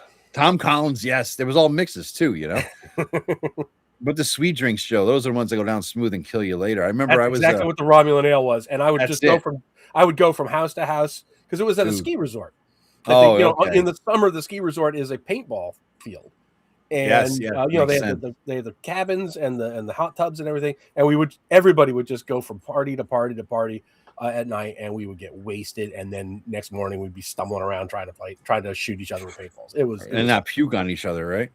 I used to go to TGI Fridays. There was one near my house. I'd do it on a weekend. It was across from Barnes and Noble and a Walden Books and a TGI Fridays, all within walking distance. So I'd bounce from one to the other, hit Fridays for lunch and Fridays for dinner. Anyway, they knew me there. I had like the frequent flyer card, and I had like so many points I could eat for a week for free. Anyway, this chick was this hot ass bartender. Jesus Christ. We talk a lot, this and that, and I gave her good tips, and she always hooked me up with good drinks. And I said, one day, just make me something special. And she just put in one of those fucking big ass Fridays cups all kinds of shit. I didn't know what it was, and she didn't tell me because I said, "What's in there?" She said, "I'm not saying. Just start drinking." It was so good, but it was so smooth and it was so powerful. It was like a Long Island on steroids, right? Long Island iced tea on steroids, right? Well, Long Island iced tea, that was the drink of choice in college. Oh yeah, oh yeah. I'm drinking this shit though, and I'm reading a newspaper, and I realized that I blacked out holding the newspaper up like this for 10 full minutes because a show started on TV, and then 10 minutes later I realized they're 15 minutes in or 10 minutes in because of the commercials. I'm like, I just blacked out while holding a newspaper up and didn't pass out. That's how powerful this goddamn, because of all the sugar, it goes through you. Whoa, I got a gift membership from my ear trumpet. Thank you. My ear trumpet is the man. Yes.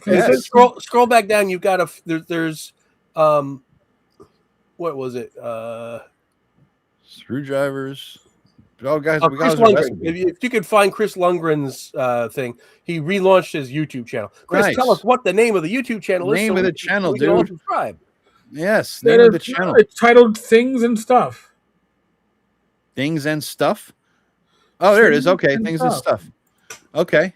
It's the first one since COVID. Welcome back to the grind, dude. Long Ausland iced tea. What's an Ausland iced tea? I don't see Things and Stuff. I see Stuff and Things. I see several of them.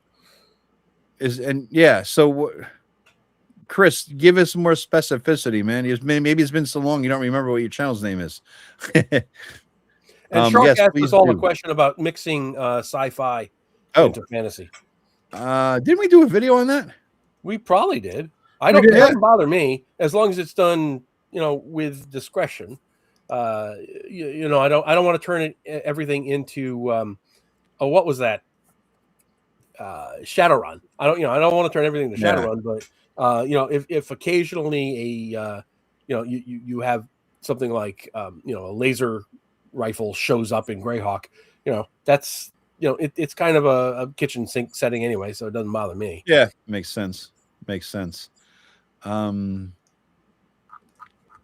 Yeah, that's the rough thing, dude. When you get those the exuberant bartender, I call it, when they're just like, you tipped them well and they're like, I'm gonna fuck that motherfucker up right now. They don't tell you they're gonna fuck you up. It's like, oh shit. Yeah, I get it, man. I get it. Yeah. So what is the channel name? There it is. Chris Lundgren at Chris. What is it at? Chris Lundgren 182? Is that the name of his channel? Are you on that, Eric? Are you looking it up? It looks like you're typing.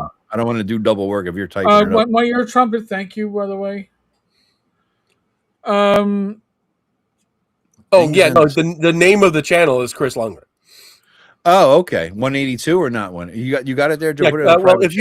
I typed in Chris Lundgren 182 and I found it. So okay. I don't think he's got any subscribers. He does now. Really? So, You sure that's it then? Because I don't there's know. no things and stuff in there. oh well, it's things and stuff where I travel to places for fun. That's the description. So I just typed in Lundgren things and stuff, and I got some Dolph Lundgren pictures naked. and he's got 3 videos. The most recent is from 4 years ago. Am I on the All right right. one, Chris? That fits. Let us That know. fits. That fits. Sure. Rich, I would love a V RPG. I was so into V when it came out. It hit me in freshman year of college. I just Yes. oh my God. That was awesome. That TV show. Loved V the Final Battle. I even liked the TV show. And my God, I loved those things, and my wife does too.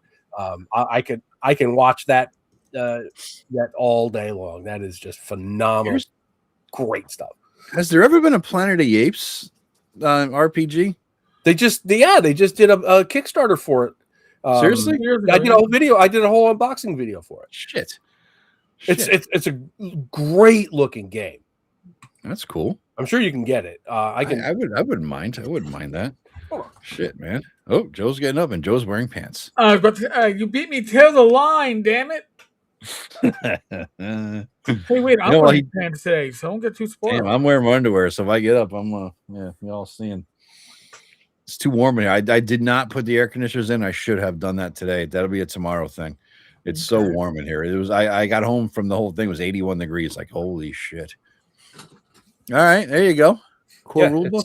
Yeah, core rulebook. It's by Magnetic Press Play, West End Games. It's and it's freaking gorgeous. Wow, D6 Joe or West End D6 system? Is that what? Yeah, that's the basic the base of it, but just the layout and everything. I mean, it is really a beautiful, gorgeous book, and they have a Forbidden Zone source book, and I got a box full of stuff for the Kickstarter. They had some minis. I got the what you call it, the Alpha Omega bomb as a mini. That's cool. I didn't go for the gorillas and stuff because you can get those from other places cheaper. I got a little treat for you guys to end up. That was sudden. What? Joe just, I got a treat for you. Doof. What? That's not good. I don't know. This is good. This is a throwback. Eric, you'll recognize this. We are doing a challenge here, and this is for the audience and for you guys. I'm going to pause. So before y'all answer, Victorious. That's another one. Yeah, the second edition D&D trivia game. Oh yeah. All right, I'm gonna get some trivia here, guys. All right, hold on a second. I'm putting Chris's link in the private chat so we can. All right. So Joe can share it. Yep, that's the one I found. Yeah. Oh, you got it? Okay, cool. Let me. Yeah, I am the only subscriber at the moment. No, you're not. Oh, I thought you said he had videos. He does. He has 3 videos. I was the very first subscriber. All right, there you go. Now he's got 5. All right, let's get more. Do that shit up. We're gonna subscribe too. Let me get in there. All right, hold on. We're gonna be doing. I gotta get my my microphone ready here so I can get my DJ voice going. Oh, DJ voice. All right. Oh my God. This is too complicated. All right, I'm gonna throw this out anyway. This is a level 5 question. It looks like. Oh my God. Tremor. This is like a bad math question from like 6th grade. All right. There is Tremora is a 5th level thief. She has 4 buddies, a 6th level dwarven fighter, 2 6th level human clerics, and a 5th level, 4th level elven fighter mage. Together, they're trying to tackle an Ankheg. What attack roll will these 5 adventurers use, and what will be the bonus or penalty? Are you kidding? Oh, fucking Christ. I'm not kidding. What the hell is that? I don't know, man. This is a serious question. I just want to make you feel bad for not knowing. The attack roll because she's the weakest character is a -6 penalty. -2 because defender has more than 2 legs. -8 for the size difference, dwarf versus Ancake, and +4 bonus because of the 5 attackers. Holy shit! Is this that was a question. 3E thing? I am going to It's scale got to be a back. 3E thing. No, it's a second edition D&D game. I'm scaling back to some lower level quality questions. We're going to level 2. We're making them simpler. I didn't realize these are organized by level of hardness. Tried to watch it, hated it. Okay, here we go. Here's level 1 questions. Just as a multiple choice of 4 things. What limits a dragon's power and abilities? 1, alignment. A, alignment. B, color. C, intelligence. D, age. Color. Well, color and age. Yeah, it's a two-parter. It is true. It should be both. It should be color and age. What limits a dragon's powers and abilities? Yeah, it is. It should be 2, but they only say age. True or false? All true dragons have breath weapons. True or false? True. All true dragons have breath weapons. True. Yes, it is true. All right. Oh, this is 2. All right, we're bumping to level 2. These are too easy. These are retard level now. All right. Is it turning on dead table? What do the letters T and D signify? Turning, destroy. All right. If a creature NPC fails a morale check, what is the first item on its agenda? Run. You got it. Yeah. All right. We're going with level 3. Video on morale, so I mean, we're bumping to level 3. What is the natural habitat of a catabless? Swamp and marsh. Swamp or marsh, correct. When multiple dragons are encountered. Catalopius. How you say it? When multiple dragons are encountered, what are they generally? Married. They're mated. Mated pair. Mated pair. All right. Name all 3 varieties of wolf listed in the Monstrous Compendium. Again, second edition game. Regular. Yeah, winter wolf. Dire. You got winter. We got regular, we got warg / dire and winter, correct? Yeah, okay. So between us, we got it. Yeah. All right. If a rogue black dragon and a basilisk of large size mate, what will their offspring be? Black Dracolisk. Nice. I didn't know that. I would never have gotten that right. I would not have never have got. I would not ever have gotten that one. That's actually a 1E creature. It's in Adventures Dark and Deep too, where you can actually have all the different dragon types be have basilisk. Because they are creatures of magic, what are mudmen sometimes called? It was a good one. It's a hard one. It's not. We already had mongrel men, so they can't be mongrels. No, they're because they are creatures of magic. Magic men, magic mud, duomorlings. Nobody calls them that. No, I've never heard that. Nobody calls them duomorlings. There are 4 varieties of deadly puddings. Name all 4. Black, dun, white, and crystal. Brown. Yes. I would not have gotten done. That's a good one. I would never have gotten done. All right. When a lich becomes very ancient and has learned all it feels it can, it will continue its quest for knowledge in strange planes unknown even to the wisest of sages. Demi-lich. I don't even need you to finish the question. What is the lich known as? The demi-lich? Yes.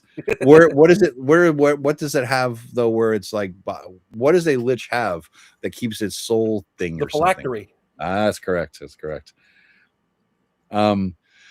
I am a stubby-trunked contemporary mastodon belonging to the elephant family. What am I?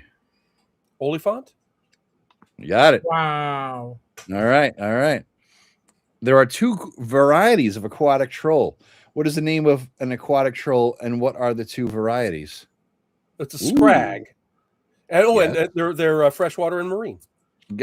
Saltwater. Yes. The same. Yep. What type of halfling dwells in mountains? Stout. Yeah. Got it. Nailed it. All right, let's see. Now we're moving up to so then we're up to level 4, and there's only level 4 and 5. So let's get a few level 4s and then a couple 5s, and then we'll end this. Because we got questions popping up in the thing too. What's that? We got questions in the chat. Oh shit! I didn't even notice. Where the hell are we? Holy Christ! We're fucking. Trivia question. A math question. Holy shit! Calculus. D&D calculus. Exactly. It was pretty easy. I'm sorry. Late, no problem. Best Lumpia I've ever had. Joe Block, does Adventures Dark and Deep have rules for building cities, fortresses, and mighty empires, economic systems, and religions? More in the new book that's just about to come out. Book of Lost Lore 2 goes much more into that. Not specifically like Book of Lost Lore 2 has a lot of what you're talking about.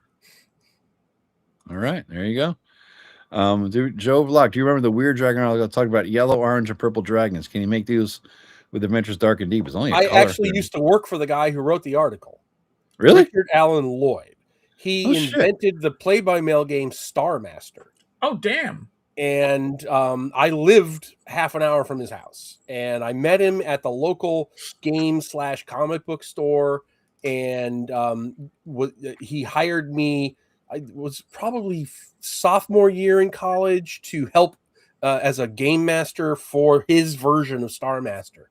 And you probably saw the ads in Dragon for Star Master. It was originally done by Schubel and Son back in the 80s, and he had his own version of it, and I was one of the game masters for it. And so yeah, he's the guy who wrote the purple, filling in the missing colored dragons. And he actually did a 3.5 update for it in Dragon Magazine, and I want to say he did a 4E or a 5E version as well, but I don't remember off the top of my head. But yeah, Richard Allen Lloyd, really, really good guy. I wish I had treated him better. Let's put it that way. All right. I was kind of a jerk to him, and I if you're watching, Rich, I apologize. All right, there it is. We have an honest apology. I have 4 decent questions for the 4th tier out of 5. Let's see this. What are the 4 non-magical ways of detecting an invisible creature or character? Well, Second I mean, edition. This is like a specific rule thing. I mean, dust. No. Well, that's one. Stuff still clings to them, like a fistful of. Yep. Okay. Going through water. They leave footprints. That okay. count. So yeah, that's hitting them with a stick. It doesn't say it, but it makes sense. The other Smell. ones are. And there is actually a percentage, at least in 1E, there's a % chance of just detecting invisible creatures, depending on your level. Based upon intelligence. Yes. Yeah. They make noise and they still have a scent. Yeah. All right. So the other senses. All right. So if a multi-class character is hit by an energy drain attack, which class loses a level? The highest level. Bingo. Yeah. All right. How are a monster's saving throws determined? Hit dice. Yeah. Hit dice are equivalent. Yeah. Hit dice. Yep. Roughly equivalent to level, but yeah. Intelligent monsters savers other attacks at a level equal to hit dice plus 1 level for every 4 points or pluses. For example, an intelligent 5 + 6 hit dice creature would save as a 7th level. 5 + 2 = 7. Interesting. I didn't really know that either. That's a 2E thing. Yeah. Difference between a Succor, Succor spell and Word of Recall spell. Couldn't tell you. Me either. The Word of Recall affects the caster. The Succor affects another player, a person chosen by the caster. All right. A couple level 5 questions before we end the stream. Well, we got another question for me. I get all the questions. All right. John Miller asked one here about Eric Mona. The answer to that is I haven't the foggiest idea. I actually commented on that post of his about the Iridian deities. Interesting. But I don't. If he is, he hasn't told me. I'm like the one guy who's not working on an official Greyhawk project for them. So this is what I'm reading from there. 2nd edition. I won this as like a raffle at a con. I forget where. All right, we're up to 5th level. How many pages can standard and travel size spellbooks have? Oh my crap. One's like 32 and the other's no. It's standard's 100 and travel's 50. Oh, okay. I think it's different in 1E. Maybe, yeah. I don't think there's a traveler in 1E, is there? They did an Unearthed Arcana. Came out of Okay. Dragon Magazine. This is such. This question sucks, but I'm going to read it because the answer is so fucking second edition. It's the epitome of second edition. Nice. When using the optional training rules, how does a DM determine how much time a character must spend in training? Depends how how they did their alignment. Right. How well they played. Subtract the wisdom of the instructor from 19. Oh, that is the minimum number of weeks. At the end of that time, the character must make an ability check against either intelligence or wisdom. All right, I was thinking 1E. 1E, it's 1 to 4 weeks depending on how well you played your alignment. Yeah. But yeah, I think Geico would never know that on 2E. All right, here's second edition. Call it when a character wants to hit a specific spot on a creature, knock something out of their hand, or just plain old show off. He may attempt to make a called shot. What penalties does this involve? -4. -4 to the attack and +1 to the initiative. Apparently, didn't know that either. No. All right. Let's see if I could get a good one here. That's too fucking. Oh God, this is insane. No. Oh, all right. Casting spells underwater often puts a new twist on the results. For instance, what will happen if a lightning bolt is cast underwater? I haven't the foggiest idea, but I'm going to guess that it just forms like a globe, and everybody in the area. You're dead. Yeah, you're dead. Basically, Yeah. It says it spreads out like a fireball at the point of origin. So yeah, Yeah. Yeah, exactly. It just makes a globe around. Yeah. So You are there's our ground trivia, zero. guys. There's our trivia for the night. And this game was never played by anybody. I mean, I'm looking at the tokens were never even unplugged in the We damn never thing. played it with tokens. We just did what we just did now.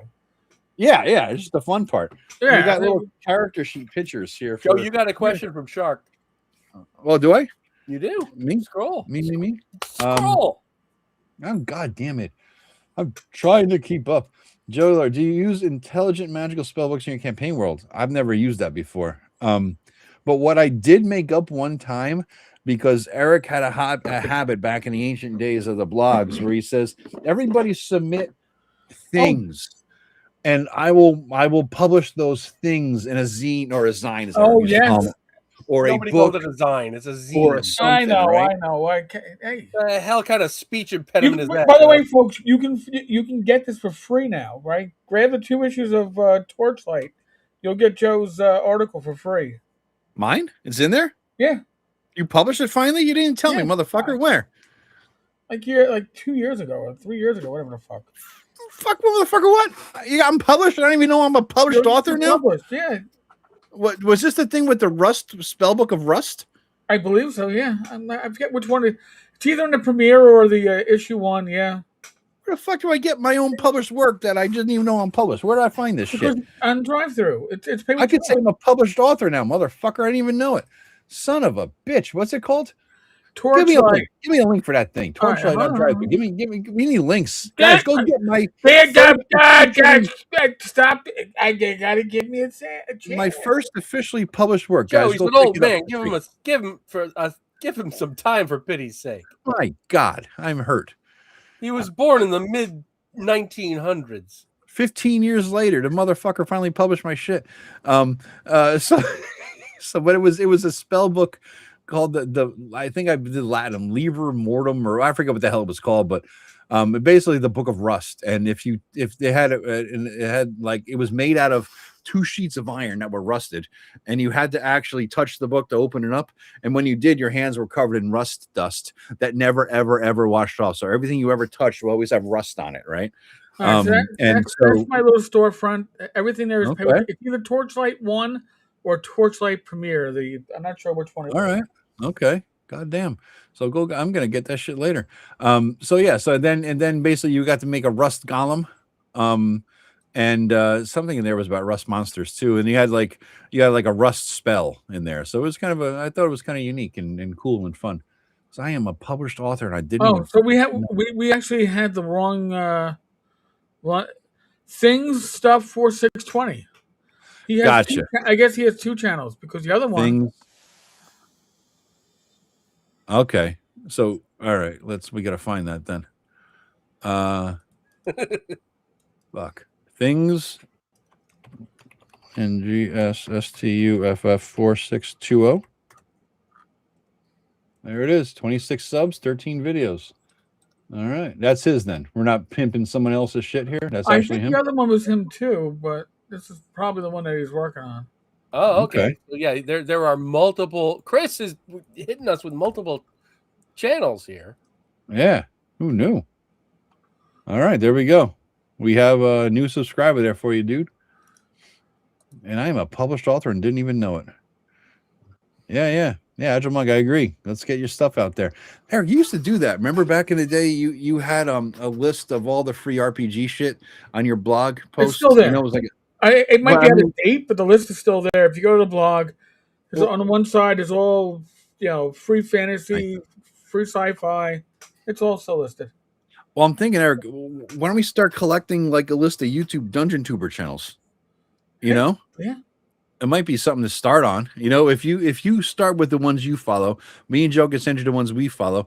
And when Glenn Walsh sent us that list of all these people are going to put out a video, I just started subbing to all their channels because it gets 50 more people, a lot of which I didn't know, right? So yeah, it might be good to just get a list of all the Dungeon Tuber channels because, like I say, it's a community of more than just us three. Yes. And Angelo, right? And we're more than a handful of people, right? And so God knows that these fucking big Dungeon Tubers, the ones who all go off to Dungeon Masterpieces fucking retreat for $20 million for a long weekend or something like that. That green Phoenix Dragon, where the fuck it's called. That green right? slime. Yes, I know what you're talking about. D&D in a castle. Yeah, I mean, this guy, he's just raping it, man. I mean, it's insane. He's that you had to pay like $5,000 to go to this 2-day con or something. And it was like only like, a few dozen people were accepted. Professor DM did. He did it. Like all the big Dungeon Tubers are going to this thing. Like, you know what I mean? Kelsey Dion went, Professor DM went, Bob World Builder went, and then like a couple dozen like normies who could afford to pay $5,000 for a couple days at a con to play a couple games with these people, But these folks, these upper tier echelon people, they're not like they're pulled up they don't even know there's a ladder there to pull up behind them. They're just living on the fucking, the ivory tower. I would push back on Professor DMB. Except PDM, you're right. He's helped us a lot. He's a nice guy. He's just a nice, normal guy. He is. He's a normal dude. But the other ones, they don't reach down. You know what I mean? They don't reach down. And so, I think I got shit like Eric and I have reached down to you. Absolutely. That's what I'm saying. I got shit. But of course, come on. In a good way. Not a reach around, to reach down, So, yeah. But it's in a good way. So, I mean, we could do this for other people too. If we could get a running list of YouTubers, Dungeon Tubers out there and, help us all grow, we'll all come up together. You know what I mean? Well, rising tides kind of a thing. We could get something going. Folks, anybody out there who's a part of the tavern community, on my Discord, the Tenkar's Tavern Discord, I do have a Friends of the Tavern where as Joe and Angelo and Flint Fireforge and others, DM Bloodworth, as they release videos, automatic notifications come up. Nice. So nice. Yep. Puts it out on what's it called? On the Discords. On Discord, so I don't have to, yeah. And Shark, I normally drink Coors Light, but if there's mead, I will drink mead because I love me some mead, which is honey, fermented honey. Yeah. I didn't know that. Yeah, Baron DeRap set up. It's all inclusive for the cost. You get a nice meal, you get breakfast, you get drive back and forth to the location from your hotel. If you get breakfast, then it's certainly worth $5,000. I mean, you're getting you get a community meal thing, and you're only with a few dozen people, right? And so it's a very intimate setting, but you're paying for the intimacy, right? You're paying to play with PDM. But like you say, PDM is the only guy who's ever reached out to all of us, at least, to help us out, But the rest of them, they're not reaching down. And he didn't really do it to help out. He's a nice guy. Him and Kelsey are legitimate people that happen to be successful in this. But there's others that I would say, I'm not going to name, I would say look down on the little guy because you aren't in their social class. Yes. Tenkar does have a Discord. Name some names. Nobody's watching. Everybody's watching. Eric has a Discord with like 1,000 people on it, dude. Eric has one of the biggest OSR Discords there are. Of course they're watching. Yeah. You know, I'll give Joe an invite he can share. So okay. Now, if you go to the Discord, you are going to have limited access until you prove that you are not a bot, not trying to sell art. Oh, Jesus. How do you get around that? All of a sudden, my Discord has a certain size, and I'm getting, hey, guys, here's my art. It's like, fuck you, man. I had to get a mod in there. You're watching this live stream, and you're getting the invite for this live stream. Hey, I was watching the Sunday night special, and I was watching the RPG Player Academy with Joe and Tenkar, and I watch all their name a video that you've watched of one of ours, and you'll be like, oh, you actually breathed on the mirror, and look, we can see that you are alive, that you're not somebody who's going to be here to cause troubles, all right? So, yeah, Green Dragon Fest.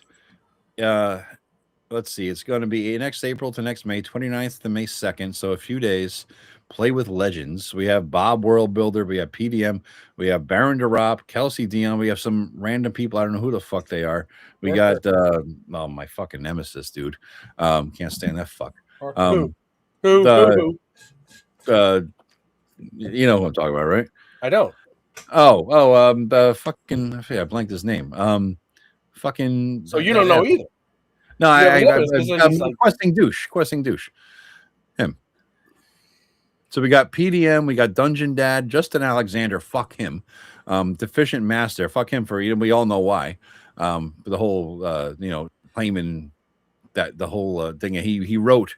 Remember what he did? He wrote all about dequasing the dungeon. Oh, yeah. Xandering the dungeon. Xandering the dungeon. Go fuck. Yeah. Xnard Prime, I have no idea what you're talking about with the World Health Organization bullshit, because I never had to click anything about that. Nobody in my community has, but you do you. I'll do me. Okay? No idea what you're talking. I don't even see that comment. Yeah. What comment? We have like drama going on. Did I miss it? Yeah, no, somebody doesn't like Discord. That's fine. Right. Nobody asked me for my vaccination papers to continue on Discord. I will say that. I don't even know what the hell that's talking about. No, is Jenny D there? Because let me see. I'll give you all the names. I'll give you the names here, guys. So we have Bob Werwolf, the Dungeon Dad, the Alexandrian, Deficient Master, never heard of him. Baron DeRop from Dungeon Masterpiece, Kelsey Dion, DM Scotty, House DM, Alex Zavarez, the Ultimate Effort Show. Don't know who the fuck that is. Grace World Destroyer, Stephanie Plays Games, Questing Douche. Than Gibson, Val from Corkboards and Curiosities, that new guy from Mystic Arts who he started a channel like a minute and a half ago and he's got 1 million subs. It's like Jesus. Troll Lord Chuck, he's a cool dude, and Faye Morell. So I know I recognize half the names, half of them I don't. But the thing is, there's not that many tickets, And so you're going to have a very, very limited con where you get to play in these people's games and fraternize with them and hang out and all that kind of stuff. This guy did a hell of a job. I mean, I'm going to run a con. I'm going to charge people $5,000 a pop. I'm going to have, special guests of honor and I'm going to pay for it. But even if he has 25 people, $5,000 a pop, Jesus, man, you guys making a killing here. It's a once a year thing. It's nice. It's a 55-person retreat. We don't run a convention. We run a 4-day immersion. What is a 4-day pass to Gen Con plus the flights, blah, blah, blah, blah, blah, roughly half of what the Dragon Fest costs. And you get to run games for you 4 meals a day with them at the table, a fantasy village to yourselves, and a tribe of 54 other people. So if you got 54 people and about 15 of them or so, well, maybe 20 of them are the DM. So you got about 30 people that are actually paying for this thing, right? And so 30 at $5,000 a pop ain't shabby. It's $150,000. Ain't too shabby. Yeah. Grace World Destroyers, Bob World Builder's girlfriend. Who knew? Okay. Quite cool. Big DCC fan. Okay. I don't know a lot of these people's names. So yeah, it sounds like a good way for him to set up a place to get together with all his friends and have other people pay for it. You know what I mean? So I don't know. And the question about North Texas came up. Eric and Joe are going. I Yes. am not because of scheduling. Yeah. So they will see you there, and each of them will buy you a drink. So yes. And CNY, I'm not going to make it this year because it's just too close to North Texas. I can't do it. Central New York Con. Central New York. One reason I had to bow out. That's it. Yeah. North Texas. I'm at both. But retirement is a good life, dude. It's a beautiful thing. It's a beautiful thing. I can't complain. Yeah. Green Dragon fees cost $5,000 all inclusive, food, lodging, gaming. I mean, it seems like a hell of a time, but Jesus, man, that's a lot. That is a lot. Chris Lundgren, no, I don't know. I've not seen Frontier Space, and I wasn't a big Star Frontiers fan back in the day either. So sorry. I missed the drama. I'm glad I did. Xnard Prime is hitting you there. Yeah, but dude, you do you. There's no requirement to discuss anything about the World Health Organization or the CDC on my server. Not quite what the conversation's about, but again, you do you. I don't even understand where to start. I was reading trivia questions or some shit. What the hell's going on? Don't. Okay. You don't want to know. You don't want. All right. Okay. Just do the Homer Simpson thing, just backing into the hedge. That's or was I know nothing? Was that guy Schultz? Sergeant Schultz. I know nothing. I see nothing. The Dungeon Delver, he runs a con? What is this? Bill Sylvie runs a con? Okay, the Dungeon Minister? I've heard of him. I don't know him. I don't follow him that much, but the Dungeon Delver runs a con? I didn't know that. That's another thing we would need is a list of all the cons, because I think somebody was saying... but I gave up on that like a year ago. Yeah? There's an infinite number, and it infinitely grows. We'd have to say, all right, give us your OSR con information. Don't go looking for it because you're going to be in a deep dive, and you'll never come up from it breathing. There's a couple of websites that do track conventions in general, but they lump in those anime cons and Star Trek cons and gaming cons, and you have to filter and stuff. It's useful, but it's not comprehensive. There is no single comprehensive place to go. Sylvie runs an online con. Okay, that makes more sense. I don't remember him talking about a regular con. Okay. GUOGC. For a while on Google Plus, we had something called Constant Con. It was a constantly going convention, and people would list games on a spreadsheet somewhere that was shareable, and you could always update your spreadsheet when you're going to run a game for this con. Like this Saturday, I'm going to run a game DCC, blah blah blah, 2 to 4 Eastern or whatever the hell. Sign up, send me a message. And so there was a constant, ongoing con. It was more so they were just posting games they're going to run. Who wants to play? That's pretty much what it was. That was kind of fun though. We did miss a lot with Google Plus. We miss a lot not having that anymore. Oh, Google Plus was amazing. Yeah, it was awesome. Great resource. Yeah. All right, guys. It's 11 o'clock. Holy shit. Yeah. We're getting there. We're way past our normal. Bedtime. Okay. I'm gonna turn into a pumpkin. I know. We still got 81 people though, man. And I gotta work. Yeah, yeah, me too. Eric, even your people are going to bed, dude. You're out of the 28. Jesus. My people are used to 8 to 10. This 9 to 11 is why? Yeah, I know. I didn't sign up for this. I gotta go. Yeah, Eric, somebody's gonna send you a list of the cons in your Discord. All right, do it. There you go. Yeah.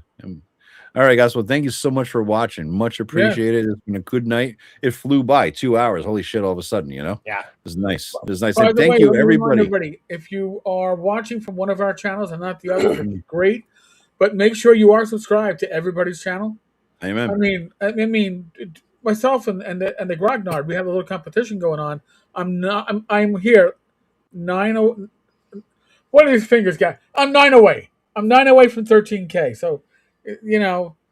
But sign up for him you'll pass too. me by midsummer. We'll see. But I might catch up to where Eric is now in a year if I'm lucky, basically. So yeah, this is where I'm at. I'm less than half of what Eric. Memberships, Jesus! I'm insane. Thank you so much. I got probably 70 memberships gifted tonight. So thank you, all you guys. That was cool. Appreciate it. All the money from that goes again right toward art. It goes right in the kitty. I'm not touching any of the money. It's going right towards art. So I touch the money. I touch it and I rub it against my naked body. That's a little bit TMI, but I appreciate that. Very nice. And welcome to that image in your dreams, my friend. That's a nightmare. Talking about Call of Cthulhu shit right there. Jesus Christ. All right. All right, guys. Thanks so much. Appreciate y'all. So like and subscribe, share it around, and we will talk to you next live stream video. We're changing it up again. We're gonna be live again on the 31st, and it will be about how to be a dungeon tuber. All the shit we've learned from fucking up. All right. So that's we will share our tips and tricks and all that kind of good stuff that we've learned with our own channels. And absolutely. The idea we want to help all of you. Joe has scarred us all. Thank you, Joe. Yes, he has. Yes, he has indeed. Jesus. All right, folks. All right, guys. Thanks, everybody.